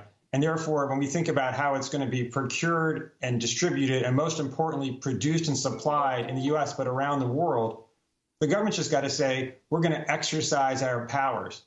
I will say, though, even if the government hadn't paid for the vaccine, even if the inventions weren't product of public investment over many years, in light of the pandemic, we should still say we cannot tolerate patent monopolies, corporations, conferring on corporations the power to control who can make the vaccine and how it's going to be supplied. What we should do in the United States and around the world is say, this is technology that the world needs, and we're going to share it as widely as we possibly can to make sure we can produce as much vaccine as we need as quickly as possible to get not just the United States, but the entire world out of the pandemic quickly. Yeah, I mean, I think that final point is even the most important one in many respects. And I know that some will say, well, there's no incentive for the next time for these companies. Give them 10% profit. You know, like a 7 to 10% profit. You can get that. I mean, despite the fact that we have also we should own this stuff if we have that type of investment in the first place. But even if we didn't, I think it's perfectly reasonable to, exercise some type of like defense production authority, and which is already set up as, and you get a reasonable profit, 7 to 10%. There you go. You're just not going to be able to use, because even in the context, even though despite the fact that this technology was all developed essentially by the government, everything else they have too exists because we have a society and we have a government. And so, just the fact that you can have your factory and not have to worry about, marauders of pirates coming in and cleaning you out. Sometimes society calls and says, we want it. And that's it. It's so absurd that this is still left up to the private sector, where all of the risk is socialized and all of the reward goes as profits to the people who own this pharmaceutical company. Like, wouldn't it be nice, instead of having to summon the political will to invoke this act every single time the government needs to, whether or not they can do it depends on a lot of other factors. Wouldn't it be great if they just did this themselves because it's a thing that people need? Yeah, I mean, I totally agree. And I think like it's so baked into Washington's consciousness and collective consciousness, basically. And I don't think the Biden administration is going to change anything about it, where they're almost like, well, we are paying and subsidizing these private corporations for the privilege of their service, what they're providing for us with this vaccine, because they have the expertise, as opposed to seeing it more as a public investment in the creation of what these private corporations only have the infrastructure for, because that's what our society has set up, right? So I don't see the Biden administration really challenging this at all and implementing what we're talking about here. I think they will say publicly, right, we want to keep prices down. The vaccine should be available for everybody. I think some are saying for free, but some are saying at a low cost. Affordable access to the vaccine. Exactly. Right. And they're not going to see, no, you, Pfizer, Moderna, and all the companies that benefited from government investment in Operation Warp Speed and elsewhere, you're indebted to the people. And so that's where we're going, and that's where we're starting this conversation. Well, it's going to happen, right? I mean, look, there's a strong incentive for a government to make sure that everyone gets this for free, right? Because we want to get rid of the coronavirus. And what's ultimately is going to happen is our government's going to pay a huge amount of money to develop these drugs or these vaccines. Our government's going to pay a huge amount of money to distribute them. And then our government's going to pay a huge amount of money to buy and pay for them. And so basically they have outsourced every aspect of this and paid for all of it. And they're held hostage. They're held hostage. We're going to be paying double. As opposed to South Korea, where, Matt, you may have pointed this out, like in South Korea, because they were so diligent about dealing with the virus itself, they are not being held over a barrel by companies that are producing the vaccine, and they're able to actually negotiate fair prices with the money that is given to them by their citizens. Oh, yeah. And it looks like China is also going to lap us on this. Surprise, surprise. I just saw a news story the other day that China has a vaccine that they're testing now that does not need to be stored at as cold temperatures as the ones we're working with here. So we talk a lot about those aliens that come and pass judgment about the world and like things we messed up. And I do think this issue of like we're afraid to do something about coronavirus because we need to make sure the capitalists get credit for it. It's the same thing in climate change too, right? Like, let's make sure we own all the intellectual property on climate change and how we're going to respond to this crisis.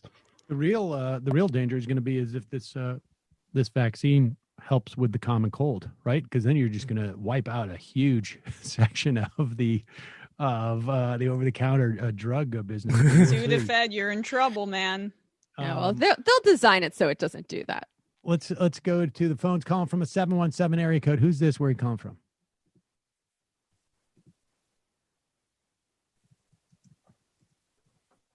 (717) Is it me? Oh, there you go. Here you go. Sam, can you hear me? Yes. Who's this? Hi, this is Harry from Pennsylvania. Harry from Pennsylvania. What's on your mind? Sam, can I give you a little tip, a piece of advice? Yes. I understand that a big part of your show is, building a left-wing political project, developing consciousness and awareness of things that are going on in politics. But let's be real. The one thing that matters more than anything is beating David Pakman. Yeah, well, no, of course. That's this show is founded on that principle. Yes. I really think you need to go back to your roots, and you need to start dunking on right-wingers more, Sam. And by right-wingers, I mean the Dave Rubin types. And I understand you're going to do some Dave Rubin type stuff later today. Very excited to see that, Sam. But you need to be going after these people, right? They're wounded antelopes. You're a jungle cat, Sam. You need to destroy them. Well, thank you. Do you think we don't do that enough on the show? I feel like we do that plenty. Sam, that's what got me into the show. But, the intellectual dark web, as we all know, it's dissolved. Right. And with that, I feel like you've slowed down a little bit. You need to be making hay. I understand. Well, I think Steve Crowder, there will be, everybody is like, there is a little bit of a lull right now where everybody's trying to figure out, everybody's trying to figure out what they're going to do. And I think by January, there'll be some new figures who will emerge, right? Like Gavin McInnes is off, doing what, who knows what now, right? It's, Crowder's out there. Just holding on to dear life, hoping that his father never finds out what's really going on in his head. And there are others out there, and people will emerge. And so don't worry, we're all just taking a little bit of a break, and we'll see who rises, right? I mean, because you think about, and I appreciate the phone call. You think about all of the figures who we were talking about in the ascension of Donald Trump, right? Like I can't even remember their name, like Cernovich, and who's the dude from the most dangerous gay guy in the world? What was his name? Milo Yiannopoulos, right? Like where did Milo Blast go? from the past. They need a new crop, really. There's a new, like Seb Gorka. I know he's still probably working the radio, but I mean, don't you think he gets fired in like 6 months? Unless he goes full QAnon, and he's had problems with Q. There's really just like Crowder, like Gavin McInnes is there's going to be a whole new. Yeah. Well, Tim Pool is arising as the next avatar of the online right. I mean, Crowder, Pool, Shapiro, I think, is still the big three. Bunch. That's and true. Laura Loomer, people thought she was out for the count, but she won a primary in Florida, and she did not win the general. But I thought we'd seen the last of her when she changed herself to Twitter, but apparently not. The difficulty is so many of these people, now they'll figure out another one, but so many of these people built their careers based upon either the explicit or implicit expression of outrage that there was a black man as president. And back in, the 90s, there was a philanderer as president, and a Slick Willie. And thank God they don't have a president who's that's the thing now. Is like, now it's going to be, they're going to try and make their hay on the fact. I mean, we should Dementia Biden, Sleepy Joe. Honestly, it's like Clinton era. Think about the Clinton era NWO stuff. I think like that's probably the right wing we're going to see again. Maybe I think they can. Well, or like the New World Order conspiracies, like the McVeigh, that sort of stuff. And they can dine out for a while too on the social movements that have erupted, like Black Lives Matter. I think so, but Law the and problem Order. is that now in the news, there's a rivalry for what constitutes the leadership of the Democrats, right? Like, when the Democrats weren't in the president, the leadership was, Colin Kaepernick. He was the leader of the Democratic Party, in their worldview. And I think we could spend some time trying to figure out, like, I think you're going to You don't think it's going to go right to Kamala? Or Kamala? Wow. The New World Order is a leaderful movement, okay? I think it's super hard to make it about the vice president. I really do. I just think it's super hard to do that. They're going to try, but I don't think. But with dementia Biden, she's the puppet master behind the strings. Yep. She's implementing the Black Lives Matter agenda, etc. That's possible. It's possible. it's hard to work with that material, right? Like, I mean, look at. But they say it enough, and then it sticks. But yeah, I'm sure they'll figure something out. I'm not worried. How much time was spent on Mike Pence, who is the greatest theocrat, who is one of the biggest theocrats and certainly the most powerful one in the history of the country? How much time did we spend talking about him? Yeah, but that's in the face of Donald Trump, who's the most, sucks oxygen out of every room.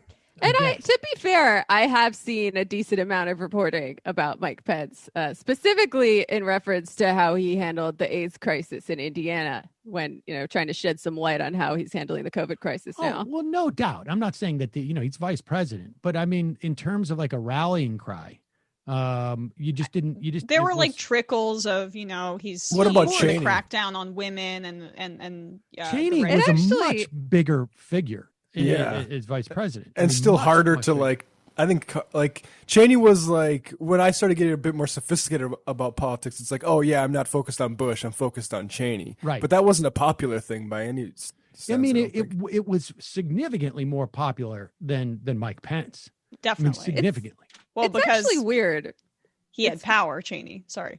It's weird that we haven't seen more focus on Mike Pence from mainstream liberals, because he really represents a lot of the refrains that they have been talking about for decades, abortion rights, culture war, all that stuff. He is like the Bush era idea of what a Republican is.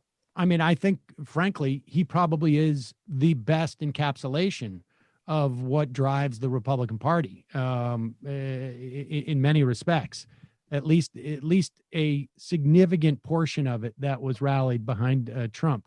But maybe for another day. Let's go to a 917 area code. Who's this? Where are you calling from? Hi, is this me? Yeah, it is. Hi, Alex from New York. How you doing? Alex in New York. What's on your mind? Well, I just wanted to say thank you guys for doing all you do for all these years, and especially this year. Thank you. Also, I have some recommendations for you guys. Okay. Matt, have you ever played BioShock or any of the BioShock games? Yeah, I've played them on the streams, actually. Okay, yeah. Great example of how libertarianism can go to hell. It's true, especially the first one. Omega Men is a book by Tom King. I'm reading it now.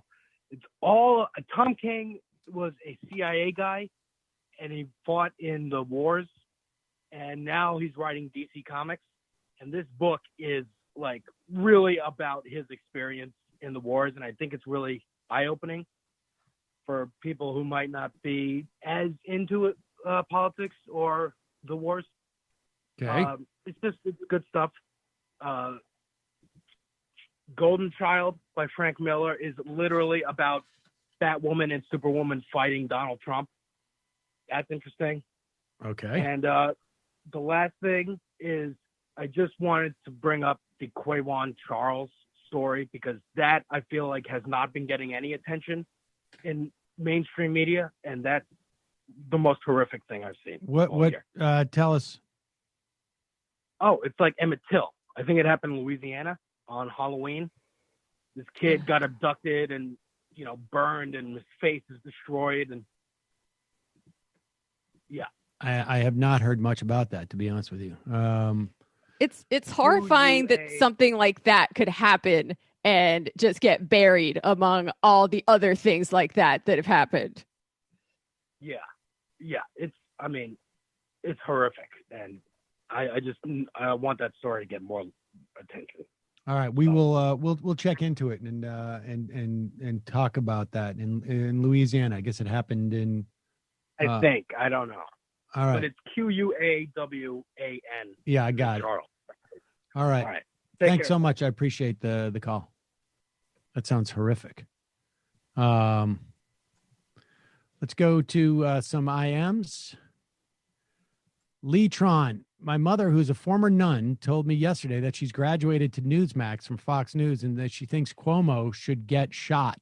No idea how to deal with that other than bonding over hating Cuomo. I don't think he should get shot, though. Any ideas? That's a prime tactic for me with trying to find common ground with Republicans, is like making fun of Democrats, and then you're like, no, wait, not that far. Right. Yeah. Yeah, we both hate them for different reasons, and here's why. And your reasons are unhinged. I used to go on Larry Kudlow's show, and during the stimulus, he brought me on, and there would be like it would be Kudlow and then two other guys like that, Jim Pethokoukis from like AIE or whatever. There was like guys like that. And they would go around and they would let the right wingers go, like, Barack Obama is mishandling this. He's spending too much. And I would just go, and then they'd come to me and I'm like, I agree with you guys. This has been a total failure. They should be spending a lot more money. And they didn't know what to do at that point, because they were all coming with their talking points of like attacking me for how much he was spending. They didn't contemplate the idea that I could say he should spend more money, and they didn't know how to respond to it other than just like, what? Is that your Ash Sarkar moment? That was my what? Oh, remember that that young woman from Novara Media who was on with Piers Morgan, and he was like, you liberals, you love Obama, blah, blah, blah. And she's like, I criticized Obama. I'm literally a communist, you idiot. No, I didn't see that, but that is, there was plenty of that type of situation. Like, yes, exactly. Like, no, I'm arguing from a left perspective, not from where you guys think I should be. Rick from Florida, what happened to the much anticipated debate with the libertarian who is annoyed about the hoe-ass roads? We never got in touch with that guy. I don't know what happened. Crass rebuttal, but I think we're going to have time for that.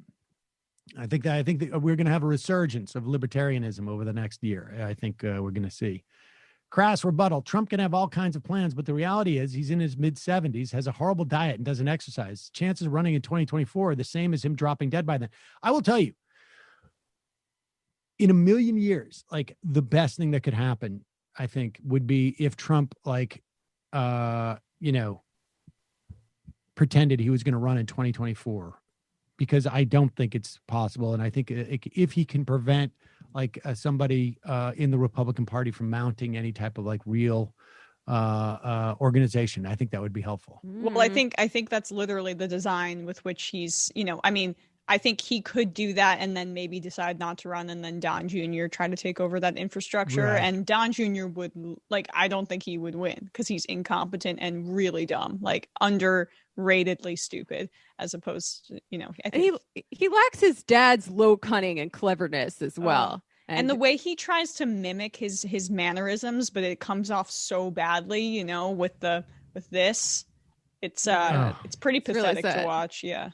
Now, I don't think Trump is actually going to run again. I could be wrong. He could run again and win, for all we know. He's still, pretty popular among the Republican Party base. But I think what's more likely to happen, because he really doesn't enjoy being president, he just wants to save face. He's just going to be talking about how the election was stolen for the rest of his life. It's going to be like one of his hits that he plays, and, maybe gradually replace it with something else once he finds a new shtick. Like a kid, you're trying to make a kid go to bed and they're saying, I won't go to bed, like right up until they fall asleep. It's like, yes, that. I think he's doing this because he knows he wants to be the kingmaker. Right. And so if he makes like he's going to run, and he starts to like, he can be the one who can be the king. And that's what he's, and it was the same reason he floated Josh Hawley and Ted Cruz for the Supreme Court. It was like an effort to strong arm them potentially and get them out of the way and put who he wants in 2024. If it's himself, if it's not, It's also why he claimed that he was going to run in 2012 and in 2008. And Mitt Romney came begging to him he loves doing. It gets you attention. It gets you attention. Just looked at, this is crass rebuttal. Half the Senate is over 65. How can a bunch of retirement age millionaires have any clue about working class people? I don't think they do. Miles Revenge. Ever wonder why Stephen Miller doesn't have any social media? I'm here to revenge Miller. I don't quite get it. Colin from Nebraska. Hey, Sam, thanks for the Omaha shout out. And on Saturday, a white looking man named Roberto Carlos Silva blew up a Sonic with a U-Haul full of fireworks in Bellevue, Nebraska, which neighbors in Omaha, killed 2 people and injured 2 others with his gun. He was brought in unharmed and smiled for his mugshot. Protesters are contrasting the 2 cases. If people want to follow what's happening in the streets, here and names to follow at Cold Brew Tool and at We Are Pro BLAC, Jazzy Cool KUAL, Comrade Pina. So is MR a Peacock original now? Samantha? Way not to sell out. Way not at all to sell out.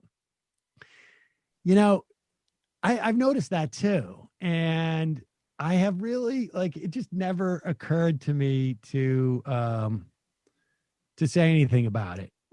Is it called a Peacock original? It's advertised as one, yeah. And yeah. I don't know, like, let them have it. Let them have it. It's like, one of the original shows on Peacock. That's true. I couldn't quite. Yeah, it depends on like it's not a Peacock original. It's just like it is one of the early. Like it depends on how you're defining original. Let's go. No, don't lie. They found you on ZipRecruiter. Calling from a 478 area code. Who's this? 478. Good afternoon. Good afternoon, Sam. Yeah, I am so glad to hear this phone call. Wait a second. Here we go.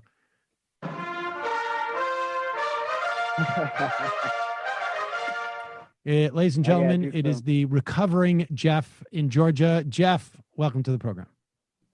Thank you. I got just a little 1 second. All right, Sam, you ready? Yeah. How you feeling, Jeff?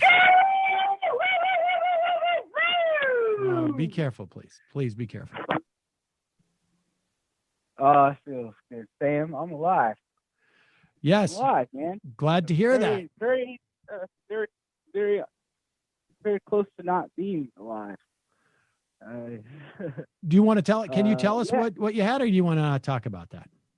No, I'll be happy to, because it, the more I think about it, the more it actually might help somebody to hear this sort of thing. So, we're in a stressful time. Everyone in this country, I'd say, pretty much.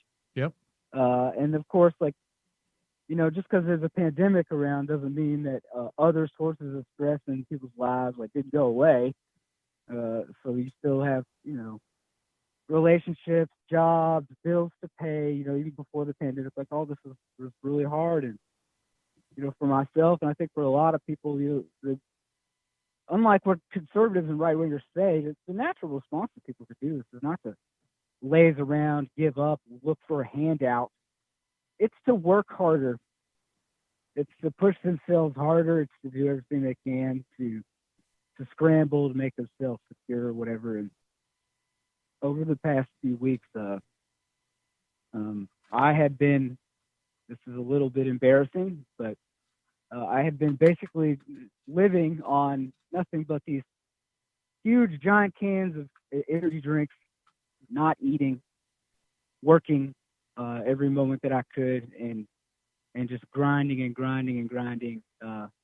All the gig work on my little Uber Eats app, and anytime that I could spare for my stream on Twitch at Post Revolution or my podcast, just because of podcast. And it turns out that if you do that for long enough and you don't take care of yourself, your kidneys can shut down from severe dehydration. And so I experienced renal failure two Wednesdays ago, where my kidneys basically stopped working. I drove myself to the med stop that Sunday. They said, "How did you get here? Your blood pressure is insane. You are not allowed to drive a car. We are calling you an ambulance immediately." So I got my first ambulance ride ever. But 3 days in the hospital on an IV and some other stuff for nausea and indigestion and stuff. I'm back home now. I'm at about 80%. Are both your kidneys functioning at least the trajectory is up there? Yes, they are. When I left the hospital, they were at normal. And that's good. I'm relatively young, so I'm only 35. A lot of times your kidneys, they go. Yes. But they creatinine levels are good. I should be okay if I just continue to eat well, drink a lot of water, take care of myself. And so that is what I've been doing the past week or so. I'm not yet well enough to really do the sort of physical labor that I was doing to make my bills work, because I can't walk around for too long yet without getting fatigued, although I have more and more to me every day. And that reminds me, I don't want to forget to say this, but to the majority report community and the crew, everyone, I received so many messages and well wishes that I wasn't expecting, frankly, that really touched me and made those days in the hospital a lot less lonely and make me feel a lot better every day. And so to each and every person who reached out, if I didn't have a chance to respond to you personally online, or I just want to let you know, thank you very, very much. It means a lot to me to know that I mean anything at all to you and yours. So I want to thank everyone for that. The only other thing I'll say about my illness is I don't like to give this sort of, it's almost cliched advice, but it's not even followable for everyone, but take care of yourself, please. I know times are hard out there, and I know not everyone is always find it easy to make good choices or whatever. And I'm not saying, it's all your fault, because I do blame myself for this somewhat, but I think a lot of people can fall into traps where they feel like it really is all their fault. But, a buddy of mine was telling me to ask myself, why was I drinking, over 1,000 milligrams of caffeine every day just to wake up and get through my day? Was it really because, I just didn't give a shit and I just really wanted to be sick? Of course not. I did that in order to try to live, in order to try to work, in order to try to get through things. And so if you can out there, whoever's listening to this, please don't forget that no matter how hard things get, you're worth looking out for. And if you can, you should look out for yourself and you should look out for each other. Because I didn't really have anybody looking out for me during any of this. I live alone right now. And so it's important to me that I put that out there, Sam. Well, Jeff, I have health insurance, by the way, everyone. I haven't gotten a medical bill yet. I keep going in the mailbox. Well, but I'll let people know that shows up. Well, listen, first off, very glad to hear that you're doing better. And second off, the upside of learning at age 35 that you get to take care of yourself is that you have a lot more longer time to do it, and you have more of a margin of error when something like that happens at age 35. So I'm glad, and I hope that's a message that everybody takes to heart. And also I got to read this. I literally multiple IMs about this. Ask them to plug Venmo. Do you want to plug your Venmo? I mean, I think people want to help you out. It's that time of year. And, so if you want to, go ahead. If not, and, we can figure, hopefully there'll be other opportunities to maybe send you a Hanukkah gift or a Christmas gift. It's that time of year. Classic Thanksgiving gift. One thing I did, to recover, just give myself something to do. Remember that poster you gave me when I visited? I was keeping it nice and safe, the little tube, to try to find somewhere. I finally put it up in my living room now. That's also improved my recovery. In terms of my Venmo, yeah, it's actually pretty easy. If you go to my Twitter, I'm at Jeff His Dudeness. Distant Peasant is my display name. You'll see a little peasant guy. My pinned tweet has the second tweet in that tweet has PayPal in there. and my Venmo. My PayPal is paypal.me/dissidentpeasant. My Venmo is dissidentpeasant. Look for a little peasant guy. If you guys want to throw, if anyone wants to throw money in there, then that would be fine, because I could use it. And frankly, before this, I was already getting used to doing without a lot, because things are tougher now. Yeah. There's less work and there's less money. And the country's still in economic collapse.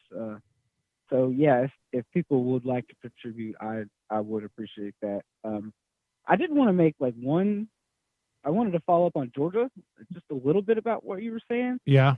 And I mostly just to confirm that you guys' instincts is more or less right on. It's hard to say what's going to happen, but it is true that I can feel it and see it, that there is a big cleave beginning to develop within the Republican voting base in Georgia, because the writing is on the wall. Joe Biden's getting those electoral votes. This recount they're talking about doing, they've already done a hand recount of every vote in the state. Right. This other recount is a machine recount. It is not going to change hardly anything at all, because again, they've already counted the votes by hand once. So the idea that Joe Biden's going to walk away with those EVs is setting in, and people are pissed about that. And Kemp and Raffensperger, the Secretary of State, they're in a no-win situation. They can't really run from Trump, but they can't really run towards him either, because he smells like a loser. And I do think a lot of this stuff about them, let's boycott, let's write in Trump's name in the Senate runoff election. I think most of that's probably just smoke, but a lot of those people I do think are feeling discouraged and a little bit of whiplash. I mean, and Kelly Loeffler in particular she's not a Trump right pick.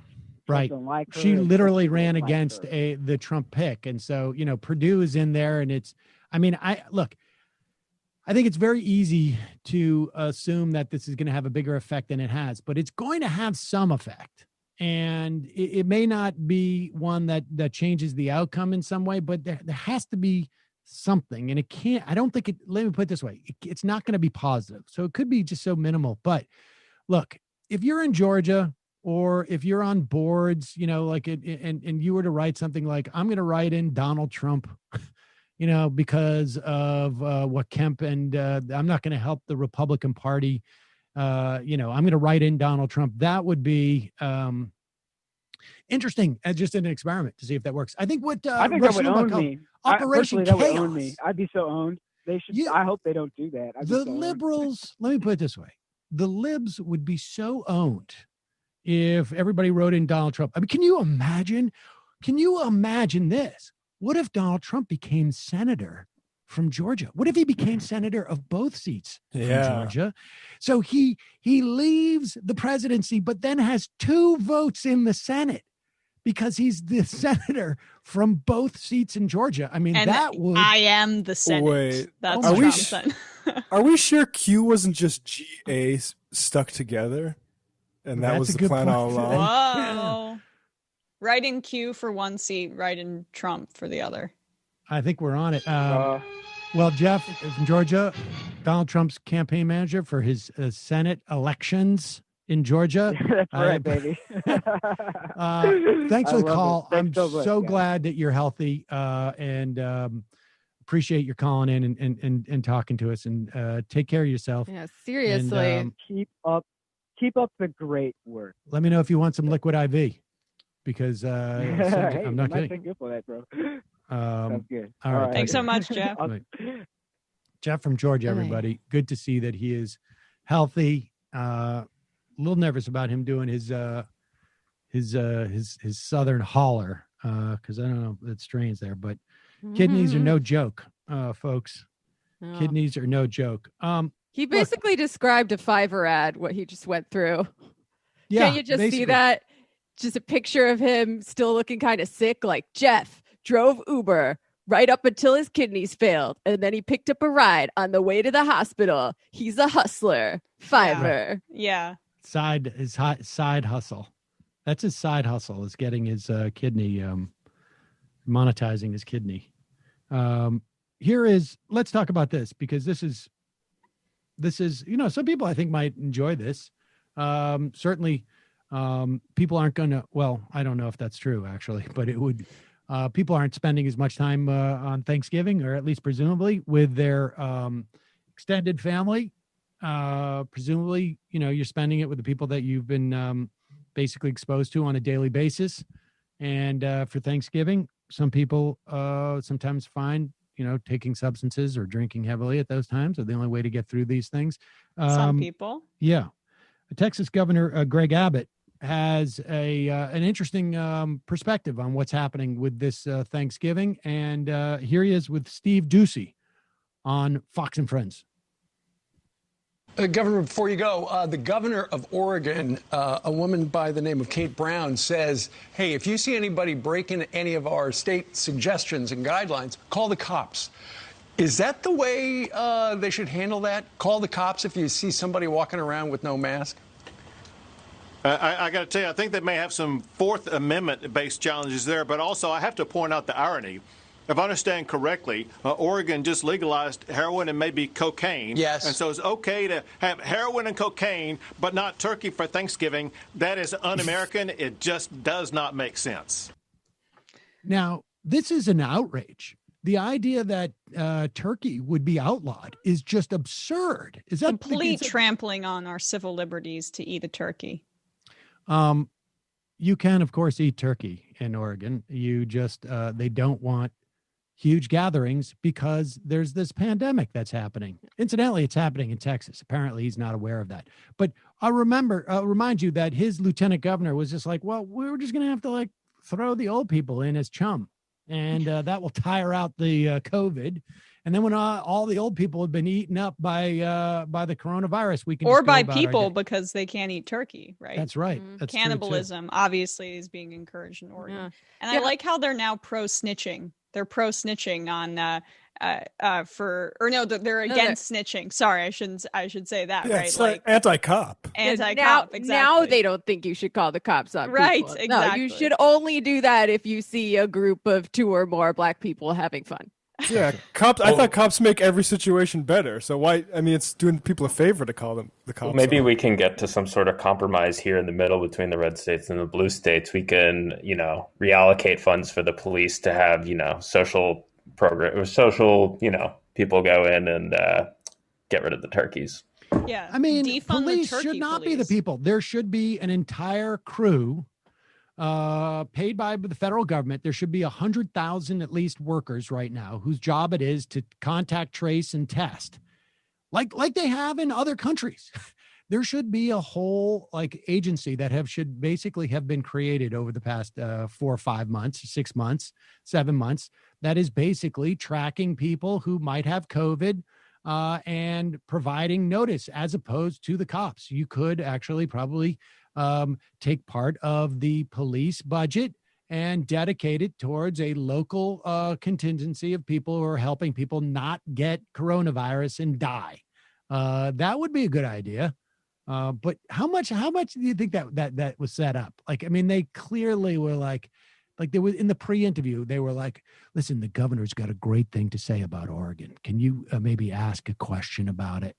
Well, it's now this whole complete farce of the war on Thanksgiving, right? Where they're taking the culture war to a whole nother level because, they had to elaborate on the war on Christmas. And now Democrats, their culture, those liberals, the party of heroin and crack cocaine, not powder cocaine, that's ours, heroin and crack cocaine over turkey, the thing you love to eat most. Well, Ban Dongino on the IM has a good point. He says, I see the medicinal benefits, but I just think making turkey legal for recreational use, it's just asking for abuse. No, have you ever looked into the cold, dead eyes of someone in a turkey coma? It's dark. What? Are you serious? Did Ted Cruz really? Yes. Yeah. Yes. He did the Alamo for Thanksgiving. Come and you can pry this turkey from my cold, dead hands. Yeah, it's like the image of the don't do drugs of the girl melting into the couch. you know that's a turkey coma, right? I mean, to be it's fair, dangerous. This could be the last stand for a lot of people who go to big Thanksgiving gatherings and end up dying as a result of it. Don't do turkey, not even once. I wonder, honestly, like, the thing is that it is the lag time, the physical distance, but we're going to have tens of thousands of people die because of Thanksgiving, specifically because of Thanksgiving this year. And more than likely. And you wonder, I mean, that's not necessarily enough, but you wonder if this, how much, because I've been thinking a lot about what, I guess I've been talking to Saul this weekend. I was like, our grandma, he didn't know her, but my grandmother, I realized my grandmother, obviously, this is probably true of most people or many people. My grandmother, my great uncle, who my son is named after, they all lived through the pandemic of 1918, and they never, ever brought it up. I mean, I didn't specifically ask about it, but they never brought it up. I mean, the whole society didn't talk about it. And after talking to Mark Allen Derry the other day, the epidemiologist, when we were talking about that notion of why is it 6 months? Why? Because he had come on in April and he said it's 6 months, peak to peak. Or essentially, where it goes through a valley and then it begins to go back up. And it more or less was that. And epidemiologists have no real explanation for it, at least from a, sort of a biological perspective. And he said, complete speculation, but I think it's just fatigue. I think it's just pandemic fatigue. And so it ends up being like a sociological reason as to why it comes back. It's because people let their guard down. And, one wonders what is going to be, are we as a society, because the 1918 pandemic, nobody talked about. It was basically erased from our history. And, are we going to have the same attitude? At the beginning of this thing, everybody was like, there's going to be so much pandemic art and stories and movies. And I think one is going to come out with people with masks, 2 years from now, and people are just going to be like, no, thank you. No desire. Isn't there a movie coming out right now by the director of Transformers that has to do with the pandemic? Maybe, but I think people are just going to be like, no effing way. I don't know. Don't want to see any of this. I'm so just nauseated by it. And then the question is if Thanksgiving, and we won't know, and this is the sort of the danger too, we won't know until just after probably the beginning of January, how many deaths come from Thanksgiving, right? Because there's a... Yeah, and then Christmas. And then Christmas is going to add to it. You wonder if these holidays are not going to be in any way, the way that we have a public consciousness about it, are going to be wrapped up in what could be just a horrible, horrible, mass illness and death event. I mean, it's... Talk about Black Friday. Yeah, exactly, right? Yeah. And we can't just blame it on people's consciousness as individuals, right? This is the result of policy decisions on a governmental level that could be decided differently. Well, I mean, Thanksgiving in and of itself, I think that we should obviously, restaurants should be closed. Like, for instance, New York, the idea that you would close schools before you totally close restaurants is absurd. And it's being done for one reason only. And that is because people can't afford to not go in and work at these restaurants. And the restaurants can't, and because there is no, the cities can't afford to pay for it. We need federal support for this. And, we've been pretty explicit about this. In terms of Thanksgiving, I don't know what kind of federal support there would be that would keep people from going to Thanksgiving with their families, right? I would just say quickly that if Trump took this seriously, the Republican Party and his voters would too, and we'd be in a much better situation. Without a doubt, without a doubt. Is that policy per se, or just Trump's politics? Yeah, I don't know. Leadership, I guess, is I mean, it's not policy, but I think you can draw a line back to that, obviously. I mean, again, like it's all when you made it a cultural thing, which was the direct result of inaction, which is policy, then there you go. I mean, all the dominoes are set to fall. And they do have policies in other countries that keep people from traveling around during these periods of explosion in COVID cases, not just in China, not just in authoritarian China, but well, you could shut it down. You could, I mean, you could say no planes are running. And, the thing is that we gave the airlines a bailout already. They are, I have no problem doing another bailout, but how about we get to, we're going to invest in your company. I mean, if you're a distressed company, we're coming in as like some type of, hedge fund or something, and we're going to come invest. I got no problem with that, but I want the returns too. Like, the story with the airlines, of course, is they had tons of cash. And they decided to basically put it into their board of directors, put it into their shareholders, put it into their CEO's pockets because they didn't need it. Oh, we're never going to have a problem again. And then so much for their rainy day fund. So if we're going to come in and rescue these companies that have been mismanaged, I got no problem with that. But I want a piece of it. I want a piece of the upside. I want my money to go in. I want a chunk of equity. Got to cut some of that waste out of the C-suite too. Exactly. Yeah. I read a story out of China. Got to make hard I decisions. had not confirmed this, but I heard a story that the government walled a family into their apartment because they had COVID to keep them from leaving, but they still gave them supplies. Right. I mean, I don't think that we can do that here. I think we can say we need to suspend.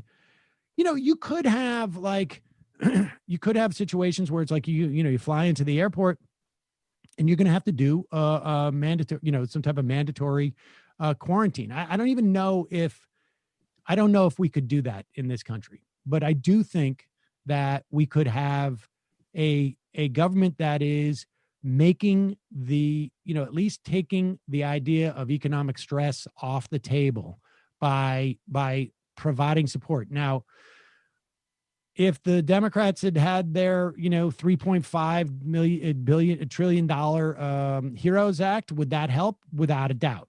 Was it fully sufficient? Probably not, but it's certainly $3.5 trillion better than what the Republicans wanted to do. I'm still not convinced that the $1.8 trillion that supposedly the Trump administration was offering, we don't really know what was in it. It's very possible it could have been nothing. But the reason why you accept it is because it could be something. And if it's nothing, then you have some political value to, saying, hey, they're screwing us over. So I don't know. All of that was in play. But let's move to the dessert, ladies and gentlemen. And that is, of course, Dave Rubin. I spent, and I know this is a waste of my time. I'm not going to lie. I understand this was silly. It's petty. I spent, I want to say 11 minutes. It was an 11-minute video. I think it was from Dave Rubin clips. They had the election 2020 meltdown with Dave Rubin. I sped it up to watch most of it, although there were moments, I got to admit, where I slowed it down. 0.7. To savor. I was at 1.7. I just savor, Dave Rubin. Dave Rubin, for months, apparently, and I missed some of this because he blocks me now. And I haven't been on his Dave Rubin app in a while. He was convinced that Donald Trump, and he said this in multiple venues, was going to garner 30% of the black vote in this country. And then throughout the day, on election day, he was convinced that Donald Trump had won. And then it's really sad to watch the subsequent days where he all of a sudden is like, wait, what's going on here? And et cetera, et cetera. Here let's start with Dave Rubin on Thursday. How is Dave Rubin reacting to the realization that Donald Trump lost and that his predictions were completely wrong? And, he is only proving my prediction right from 2 years ago that, in fact, once he signs on with the Blaze, it's just a matter of time before Dave really comes to realize who he is. I would describe myself at this point as sort of like a new conservative, something like that. You know, I think there's probably a couple buckets of what conservatives can be. And I have no problem if someone says, Dave, you're a conservative at this point. Like, if anything, I like it because it's like, I can't really say I'm a liberal anymore, even though it may be technically true by the 1750 definition of classical liberalism. But like, you know how people understand the term now. And yeah. And I tried for years. You know, I was always telling Stephen Crowder, you got to stop saying the liberals. You got to talk about the lefties. Yeah. And Dennis Prager and a whole bunch of other people we know have been fighting this too. Right. But at some point, like, the rubber kind of meets the road, and here we are. Yeah, at some point, my grift, the thinly veiled attempt to appear like a part of the left while completely trying to shit all over the left. Sometimes it just becomes too obvious. So had to let it go at this point. First off, what is a new conservative? I know. Is he saying a neoconservative? No, he's not, right? I mean, he doesn't even know. He's just making up words. Like, a new conservative is somebody who can be on the blaze, but still pretend that he was of the left in any legitimate way as part of his branding. What is amazing to me about Dave Rubin is if you take the graph of how much he talks about identity politics, how off-putting it was, and you measure it up against to how much he relies on identity in the labels, labels, specific labels that don't matter to anybody or make sense to most people. Those graphs. You just don't know what the 1750 definition of liberalism is. That is the other. I want to get to that in a moment. Yeah, is he like a 1938 definition of a Democrat when, they were the more racist party? Like, why are you referring to things that are completely inapplicable to current times and then pretending that that's what makes you some authority on what Democrats actually think and believe? You know, I would like him to define himself and live his entire life like they did in 1750, where he would have no, running water in his home and no electricity. And time for him to divorce too, obviously. Well, obviously. I mean, really time for him to be stoned probably. But what, Matt, what constitutes the 1750 definition of liberalism? Like, who would have defined that at that time? Obviously, Dave, or I am thinking about Montesquieu because I have done all this reading about liberalism, and I know exactly what I mean by the 1750 definition. So it was the Spirit of Law in 1748 published by Montesquieu. I misspoke. I should have said 1748, but honestly, it's going to be fascinating to see what happens to his career, like in 3 years from now. Like, I think he's going to have like a little bit of a boon because he's going to be the, like Alan Combs, dined on that, and he was, Combs actually maintained his liberalism throughout, but I'm trying to figure out like where does Dave Rubin fit in when he's a conservative? So 3 years from now, is he going to say like, I was a liberal 6 years ago and therefore like this has extra resonance? I think that's that exactly. It wears out, right? It wears off. Totally. What makes him in any way relevant is the perception by very stupid conservative viewers that he is in some way representative and has changed and come over from the left, like the same way that they clung on to the hashtag Demexit thing. It's like that exact inclination of it. You can almost see it sometimes with Democrats, right? Like, it's why people were so into the Lincoln Project too. Like, oh, we saw the light and then we came over and we're supporting. But a conversion narrative. Right.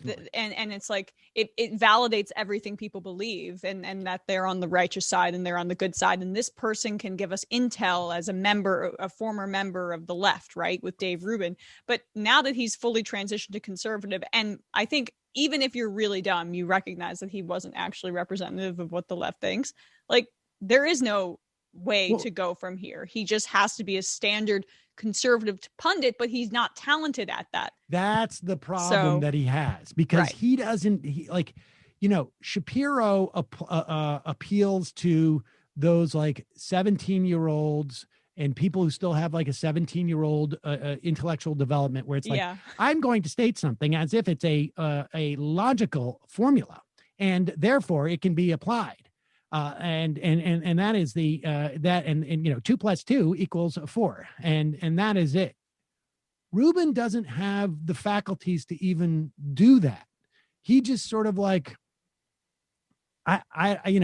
he's going to interview all of these figures, but it's not, no one's going to care, I think. I mean, I think it's going to take like two or 3 years. Maybe he'll just be a vessel for conservatives to come on, and he'll not push back on them at all. Like maybe his show and its platform will be just primarily a way for far-right people to come on and say what they think, and he'll just nod and agree and give them some sort of warm body. That's what he's been doing, but now he's not going to have the veneer of it being like, I'm like a lefty and finding some of this actually makes sense about this whole IQ thing. It's just weird. Like, I feel like we should retire the word liberal and liberalism altogether, because it means so many different things at this point in time, and nobody knows what they are. Right? Like, it actually, the Enlightenment era philosophy of liberalism, which Dave Rubin is so quick to claim, or maybe not anymore, as his tradition, underpins both modern conservatism and what we think of as liberalism or progressivism. Right. It means so many different things. Like, I feel like it should just be retired. And that's the point, though, of it, too. Just quickly, like, that's why he wants to appear as fungible as possible to his right-wing donors, basically. Oh, yeah. And you would think, is a better word for it. Yeah. Yeah. I'm guessing they don't really care either what liberalism actually means. Yes. Right. Yeah, I mean, I feel like it's just, back then it was tied to slavery too.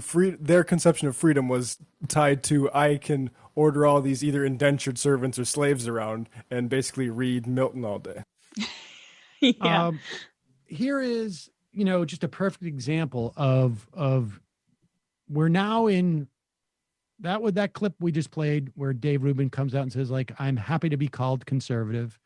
And soon he'll just be identifying as, like, he'll come up with a new name. Like, they're probably workshopping it. Like, new conservative doesn't sound right because people say I'm a neoconservative, but I am sort of a neoconservative. But how about like a millenno-conservative or something? Like, they'll come up with some name. They incidentally, conservatives always do this. They always do this. Like, the whole term paleo-conservative was a function of them coming out against neoconservative. Like, there's always an iteration of conservatism. The libertarian conservative, like they remember crystal conservatives from the 90s. Yeah, they do this as a way of like stepping off of what what has become sort of toxic at that point. Yeah. So Dave, this clip is from Friday. We're now in the call me conservative Dave Rubin era. And here's the problem that Dave Rubin's going to have, is that he just doesn't have the intellectual capacity. If he's not riding on his identity as a married gay man who was a lefty or a liberal and now sees the light when he can't anymore, he's got to rely on actually having some measure of faculty in assessing politics. And the problem is he has none. This is on Friday, the day, maybe 36 hours before Sidney Powell becomes so toxic that they have to pretend she was just showing up at these press conferences and had no reason to be there. Here is Dave Rubin. At the personal level, putting aside the political level for a moment, if they're just making it up, like, then Sidney Powell and Rudy Giuliani are legitimately insane, right? Like, if they're going to destroy their professional lives, their careers, but not just that, their personal lives, their ability to get jobs in the future, their ability to be part of respectful society. It's like, if they're willing to do that, out of what, misguided loyalty to Trump or something like that, like then they're actually nuts and should probably be examined by psychological professionals. Yes. I suspect it's not that. It doesn't mean that everything they're saying is exactly right, and this is what they're going to have to prove. But we're in a really, really interesting spot right now. And again, yeah, really interesting. It's just the commentary is just pinpoint. The funny part is he cannot either grok A, that they're crazy, but B, that they're also incentivized by making a ton of cash. Yeah. And that can't imagine there's going to be any opportunity for Sidney Powell to in any way monetize this. Are you kidding me? Yeah, pretty sure Dave Rubin is familiar with the concept of saying inane, awful, stupid things for cash. I'm pretty sure he knows very well what that entails. I think we should have a pool. At what point do you think he invites either one of those people onto his show? Yeah, I was going to say in 3 months. Like, it's only a matter of time before he has her on his very monetized show to talk about how she's not being monetized. Exactly. But this is going to be it, folks. Dave Rubin, we're moving into a new era where Dave Rubin's takes are going to be judged based upon the actual content of the takes, not upon his ID. I mean, his identity, right? Like his whole career has been about criticizing identity politics. It's all been built on his identity. His journey right will be still central to the narrative, I think. Oh my God! But how long can you play out that journey? I mean, his political analysis is basically like just some random guy off the street. Like, we're in a very interesting time.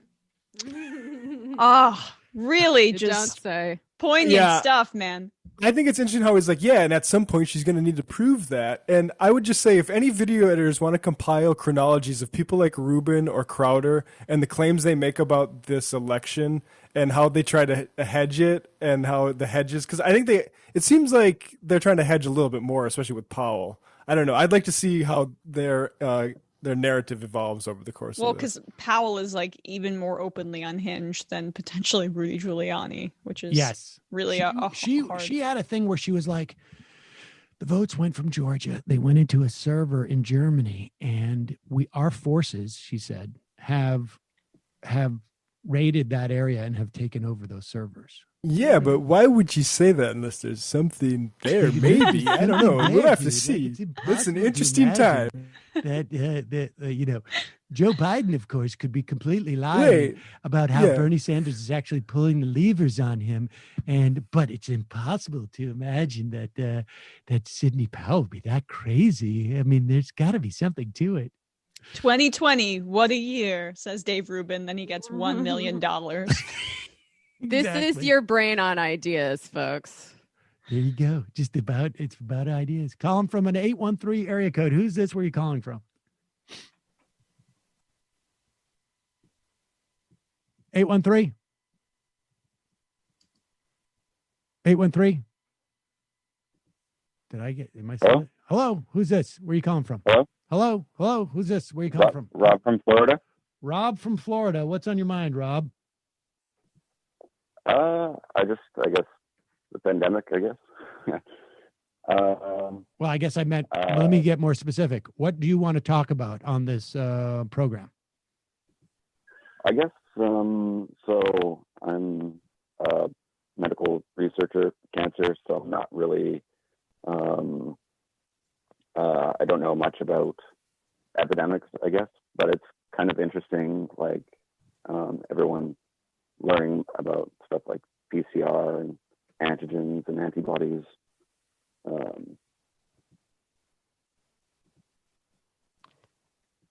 Hello. Yeah. Yeah. So, what do you have something specific you want to say or ask or?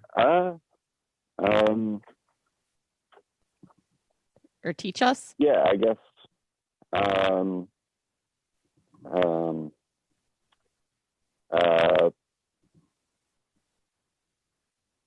I'm a little concerned about the future of the research, buddy. Yeah, sorry. I guess Like, how do you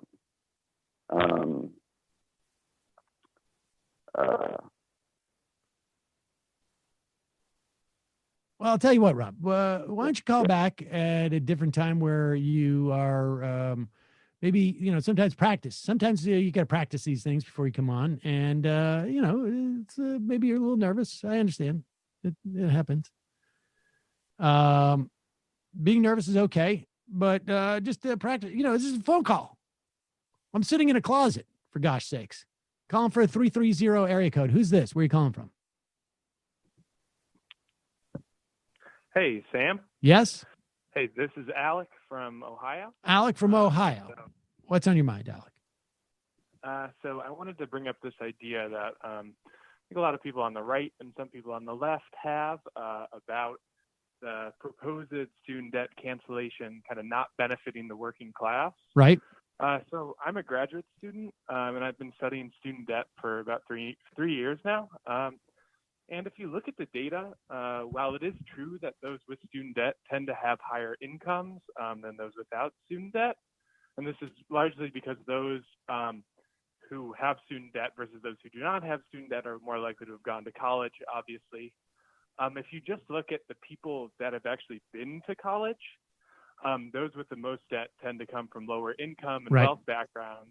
And so, that is, if you look at the social class of the parents of college goers, you'll see that those from middle and working class backgrounds tend to have more debt than those from upper class backgrounds. So basically, I just think that the data doesn't support this notion that student debt cancellation would be a completely regressive policy. And all right, let me just beating a dead horse on that one. Let me restate some of what you've just said, so that one is that people conflate the idea of, it's really student debt relief is going to benefit people who have been to college, not necessarily have graduated college. In fact, a lot of people leave college because they can't afford it because the debt becomes overwhelming, and it is more likely that you're going to have debt from college if you are from a more working class, and I don't know how we were going to define that in terms of the income of the parents per se. But let me ask you, I have another question for you. What do you know the answer to this question? What percentage of the college debt, we're at like $1.7 trillion now or something? Yeah. Well, I have two questions. What amount of that 1.7 trillion is principal, as opposed to compounding interest on that debt? And the second question is, what amount of that debt was originated from for-profit colleges and universities? So that's all right. So I'll go with your second question because I know a little bit more about that. I can't give you an exact percentage on that one, but I can say that during the early aughts, when a lot of the student debt was kind of really increasing, a substantial proportion of the increase in the overall outstanding student debt was due to the rise of kind of for-profit colleges and their increasing kind of capture of the college-going population. And as far as the principal versus interest, I can't answer that question. I would assume a lot of it is principal, but I'm not exactly sure of the figures on that one. Dude, what the heck? I'm like waiting for someone to call in who's been studying this for 3 years, and I had two questions. Yeah, I guess, so my focus is more on kind of like examining like disparities in debt. Okay. At the moment, instead of the more macroeconomic. All right. Well, will you do me a favor? Since you're there already, you're in grad school, will you find out those two answers and then email me? Sure. Seriously? Sure. Or are you just saying that because we're on air? No, I'll find that out. All right. Sure. I'll tell you why I think that's important. It's probably not as important from, actual, serious, academic work and finding the impacts of it. But it's important, I think, at least from a political standpoint. Like, the U.S. government is profiting off of this. And, the idea that it's one thing to say, okay, here's your loan.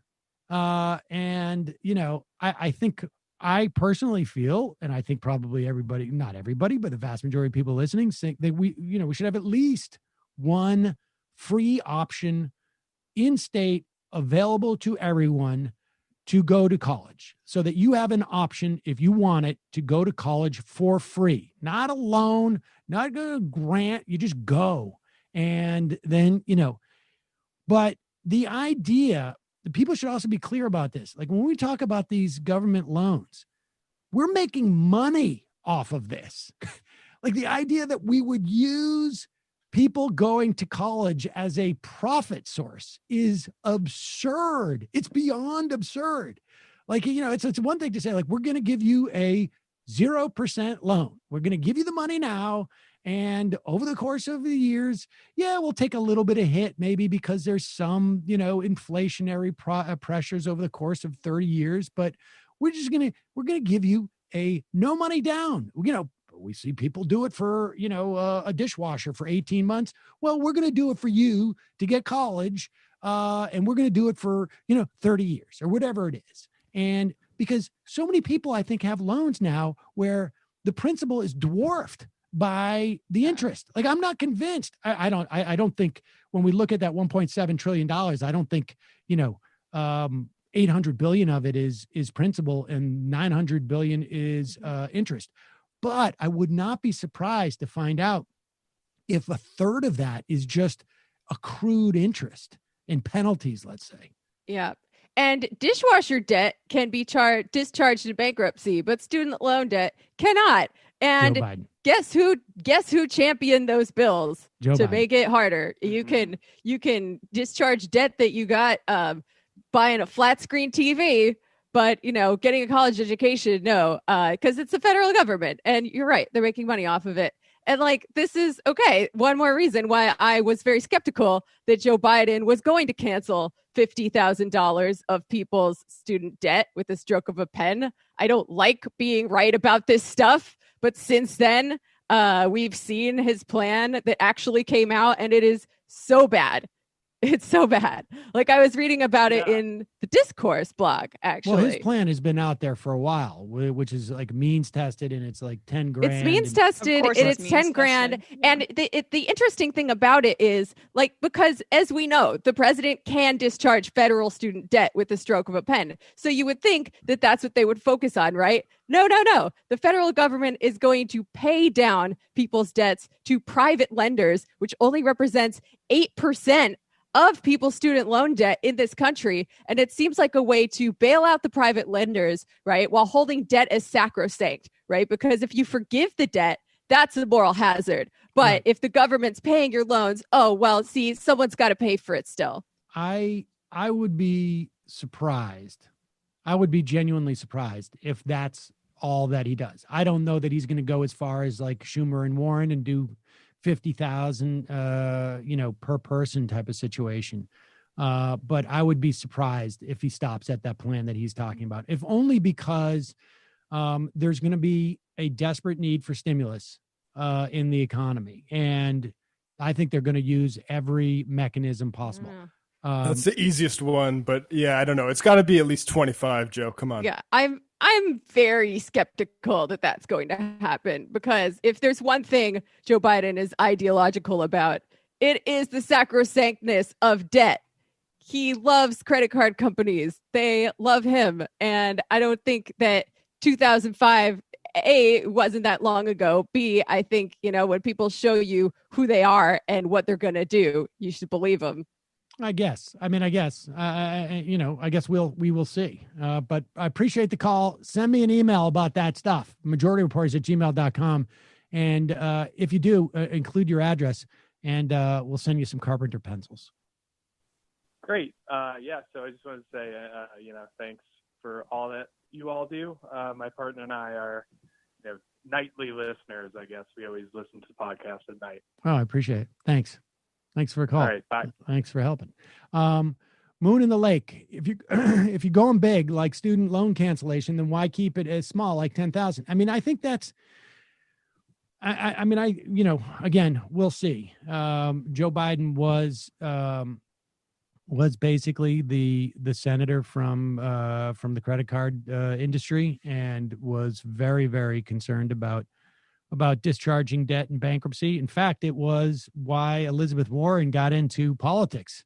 She wrote scathingly about how Joe Biden can't be women's friend in the day and their enemy at night. Basically, I'm paraphrasing, but as he was trying to force through that bankruptcy bill too, he or maybe it was the bankruptcy bill. He was doing the Violence Against Women Act. So it was like it was. She was. I don't think that she would have gotten into politics for that. I mean, she was writing at the Talking Points quite memo the turn to now openly lobbying for one VP and now Treasury Secretary, which you won't get both. You can't even call this cancellation. I don't know if that's a turn. I mean, we'll see.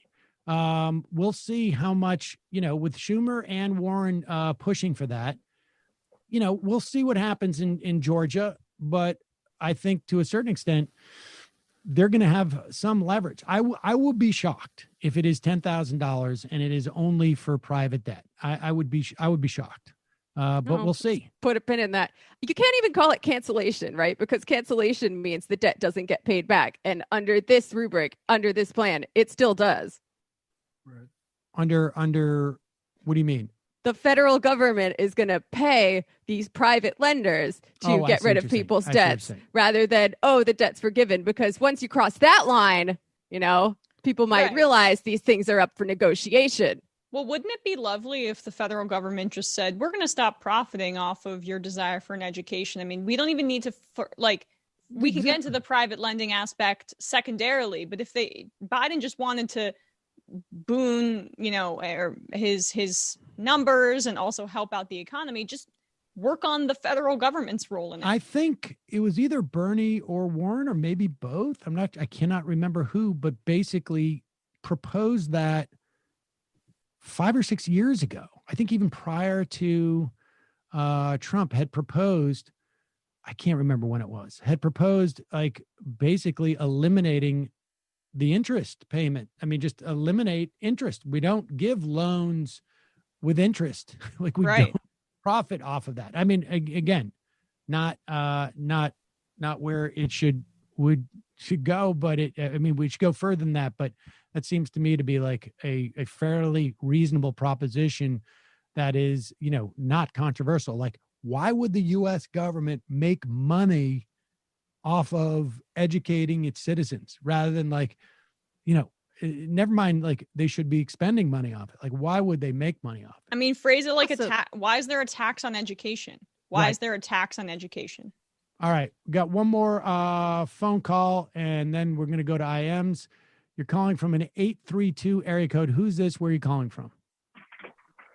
Hey, Sam. This is Dave from Manhattan. Dave from Manhattan. What's on your mind?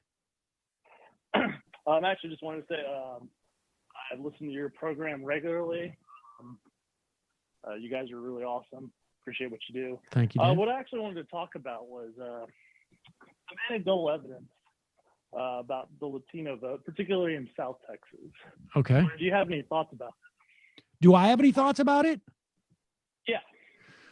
I think it's a combination of things. I mean, I don't have a specific, I think Florida is somewhat unique because I think that there was a lot, from what I've read, they were getting, the Florida Democratic Party is really bad. There was a lot of stuff, on Facebook about, Joe Biden being, basically the second coming of Hugo Chavez. And I think that hurt. I think in Texas, I'm not 100% sure, but I know that in that area, there was a massive swing. I don't know if it's like a lack of organizing or if it was, sort of some Facebook stuff, or I think there's also a dynamic of people trying to assimilate and that to prove your bona fides, I mean, almost to yourself that you're an American, you sort of like, I don't know, things become a little bit black and white or binary in that respect, but I haven't digged too much into it. What's your theory? No, actually, I think you're kind of on the point, actually. So originally, I'm actually from Texas. I moved to Manhattan a couple of years ago. Most of my family was located in the RGV. And it wasn't really that surprising to me that Trump actually— That's the Rio Grande Valley RGV. Yeah, the Rio Grande Valley. We weren't actually surprised. I actually know a couple of my family members or friends in the Valley who actually swung for Trump. And a lot of it does have to do with, part of it is these are people who have lived there for a lot longer, and they're a little bit further removed from the immigration debate that sometimes frames the issue for quote unquote Latino voters. Right. Something else I also noticed is, people, I'm sure you're aware, but not many people are, that, almost half of the workforce in CPB are Hispanics, and a lot of them obviously have to live close to the border to do their job. And a lot of people in the area work for CPB, or they work for indirectly for CPB because of money that flows down there. And I think that's another huge reason, mainly economic, because not many jobs out there, but one of the good jobs you could get in the RGV is to work for CPB. Interesting. That's really dark. Yeah, I've heard about that as well. Speaking with some of my comrades who are from that area too, they say it's very complicated and there are a lot of complex dynamics going on in the Latino community, which is not in any way a monolith. They shouldn't even call it a community because it's divided up in so many different ways, right? There are people who identify as white. There are people who identify as brown. There are people who are working class. There are people who are, boss class. But any time you see counties go for Bernie in the primary and Trump in the general, that's something that I pay attention to because I want to understand it. It seems like there is sort of an anti-establishment vibe that could be, vague enough to benefit Bernie in the primary or Trump in the general, to the degree that these are the same people, right? Because I do think it's different cohorts to some degree who would vote for Bernie versus Trump. The Republicans also did a lot of Spanish language outreach that the Democrats didn't do because they took people's votes for granted. There are some reactionary politics in these areas, in these communities, depending what country people have come to this country from. Media, Univision, Telemundo are very conservative. And I don't think it's all racism, but there is some anti-Blackness that is probably going on with some of these people who vote for Trump. But yeah, concern about jobs and economic anxiety really seem to be playing a role that you just elucidated with your example about the Border Patrol. Yeah, and we should be clear, people, CPB is the Customs Patrol, Customs Border Patrol. Yeah, CBP. Yeah, and ICE too. Right. I mean, I think, we're going to hear more about this, but I in my own life, like I know someone whose family, second generation came from Puerto Rico, and the impulse to be considered genuinely American, I think is stronger and manifests itself in ways that I think is I think if you and the appeal of nationalism too. Yeah, I mean, I just think it's like sometimes the reaction is like from having trouble with a society that perceives you as an outsider. Sometimes what happens is you really try and get on the inside. I mean, and this happens, with, I think we see this in many respects, like with different nationalities through the years. Obviously Puerto Rico's American, but they're Donald Trump as recently as did not consider them American, and on some level, like the impulse is like, no, I am American. I'm so American, I'm going to vote for you. And I don't know if that's the way that it works in people's minds, but I think that's a phenomenal. But we'll dig more into that in the coming weeks as we get more data coming out. Appreciate the call. Yeah, no problem. Thanks. Just one more point. I'm sorry, Sam. But like I said, I actually had a little bit more of reactionary politics a couple of years ago, and I would say that your show was very influential in me changing my mind on certain topics. How did you find the show? Because I used to be honest, it was on YouTube. I remember I kind of fell into the Joe Rogan crowd a little bit, and then that kind of led to what's his name, Sam Harris, because you had him on there, Ben Shapiro. Sometimes I check on see what they say a couple times every so often, but for the most part, I listen to you guys daily. Wait, so were you were like a Rogan and then vague IDW fan, and then what? Just came across our videos because we showed up in your feed? Yeah, you came up. It wasn't. I don't think it was your show. I think it was actually TMBS. Michael, and I love Michael. I know it's late, but my condolences. May he rest in power.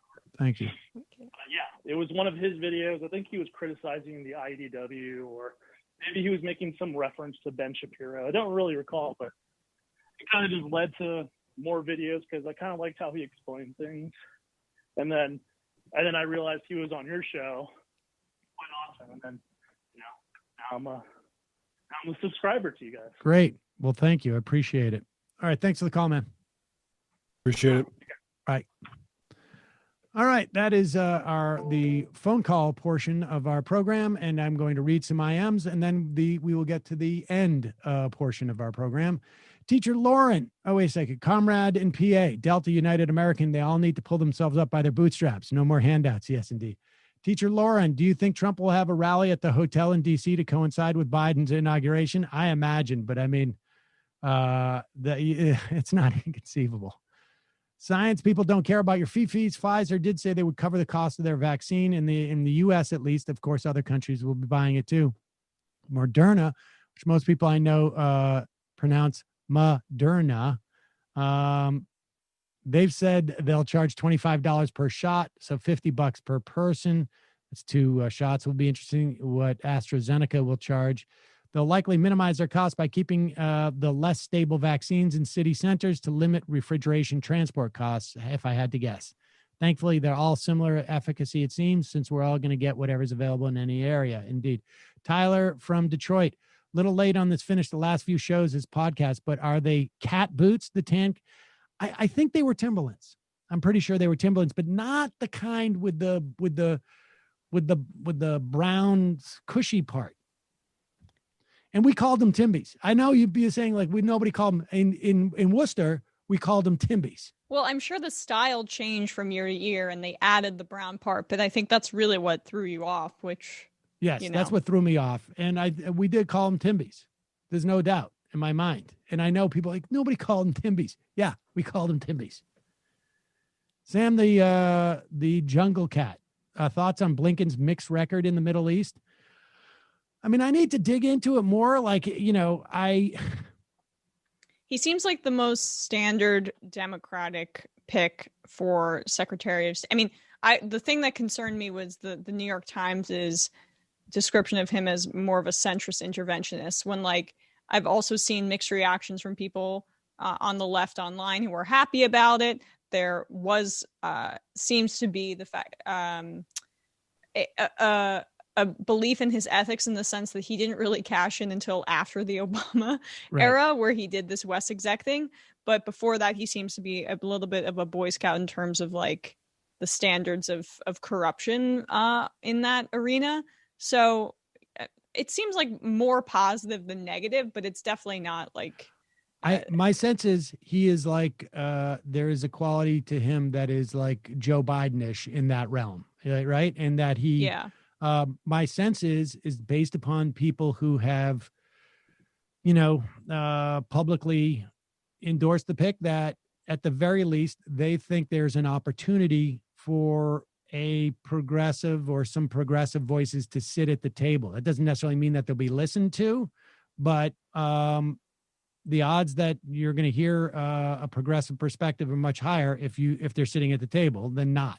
And I think, frankly, like, it's Joe Biden, what, this, particularly when you're talking about foreign policy, where the left is just not that terribly aggressive. There's not that much of an infrastructure on the left when it comes to foreign policy, at least in terms of like personnel. It's not terribly surprising. I'd be more concerned with like, I just don't think it's a huge surprise necessarily. Can we talk about why Rahm Emanuel is just owed a job somewhere in the administration? Yes, like that was like in the back of my head. I was like, that is a problem. Well, okay. So one, I wonder, and this was pointed out too, if he's being floated out there as kind of like a floor pick to kind of get progressives to be okay with whoever they actually do pick. But secondly, like, I wonder how much internal strife there is because Rahm Emanuel was such a guy from the Obama orbit of, no, Biden wants to put his own stamp on things, bring his own people in. Blinken is clearly a part of his orbit, people like that. I wonder if that was partially leaked by some of the more Biden loyalists who wanted to get a reaction, to be a Biden team, not leftovers from the Obama era, irrespective of the political aspect. This is the conversation we had with Dave Dayen, right? Like where it's like these things get floated. We don't know, more often than not. You hear these things because somebody on the inside doesn't want this person here. Yeah. And so they want us to react to it, whether it's on Twitter or wherever it is, whatever the mechanism we have of reacting, because it just means like this person's going to be a headache. Yep. And, it's not like there's how many transportation secretary, people are available to be transportation secretary. Probably they can find another, and not having, putting a Rahm Emanuel in your administration is just basically a way of saying like, we really, really don't want the support of the left in any fashion whatsoever. Yeah, and specifically the formations that the left is taking right now, right? Because Rahm Emanuel covered up a racist police murder in his own city. And, what's the biggest social movement of our time? Like, if they're trying to provoke a reaction, they're doing it right. If they're trying to just rub it in the left's face that they can discipline us however they want to, they're also doing it right. Yeah, I can't think of somebody who would be more of a slap in the face, except maybe Jamie Dimon or something like that. But even Dimon doesn't have the political knee-jerk reaction that Emanuel does, because he left Chicago's mayor's office with like an 18% approval rating or something like that. It's insane how insular this is and how it's so not based on merit in that area. I think you were onto something though when you said like this is like one of those floor leaks, like where it's just like trial balloon. Yeah, like anybody's gonna look good in after floating Rahm Emanuel. Yeah, well, don't get fooled, everyone. I'm sure the real pick will also be terrible. Brendan does not exist. Worst dye job, Dobbs or Giuliani? Well, I gotta go with Giuliani because Dobbs I have never seen like drain off the side of his face. But I do like making fun of these extremely elderly men who think they're fooling people with this. All right, these dye three jobs. more of these things, and we got to get out of here. Sorry, folks. Mally Panda, caller's difficult to hear, volume low. All right, I'll do one more extra because that was not a good one. Pizza Grillo, is there a 2024 scenario where Pence primaries Trump? I guess, but I doubt it. Angel Matt, do you play Animal Crossing, and do you agree it's socialist utopia? I don't. Run PMC says, listeners, please disregard the bad comic book recommendations. And the final IM of the day, shore wrap. Over the weekend, cable news never mentioned the protests over the Biden administration picks, even though progressive heavy hitters like AOC, Ilhan, Cori Bush, and Jamal Bowman attended and spoke there. It was yet again all-day coverage of how Donald Lame Duck is so outrageous and to not accept the presidential outcome. Is this a sign of how it'll be during the Biden administration? Mainstream news just la-lying it and doing their impression of the monkey hear, see, and speak no evil anytime the left is critical of him? Of course. Of course. That's the way it works in this country. It hasn't changed. That has not changed. All right, folks. See you tomorrow. It might take all the strength I got to get to where I want, but I know somehow I'm gonna get there. I wasn't looking when I just got caught between the truth and the lie bar. But finding out won't make me feel any better. Yeah, I know the clock is ticking, but the meds are gonna kick in, and my pilot light shining bright. I get some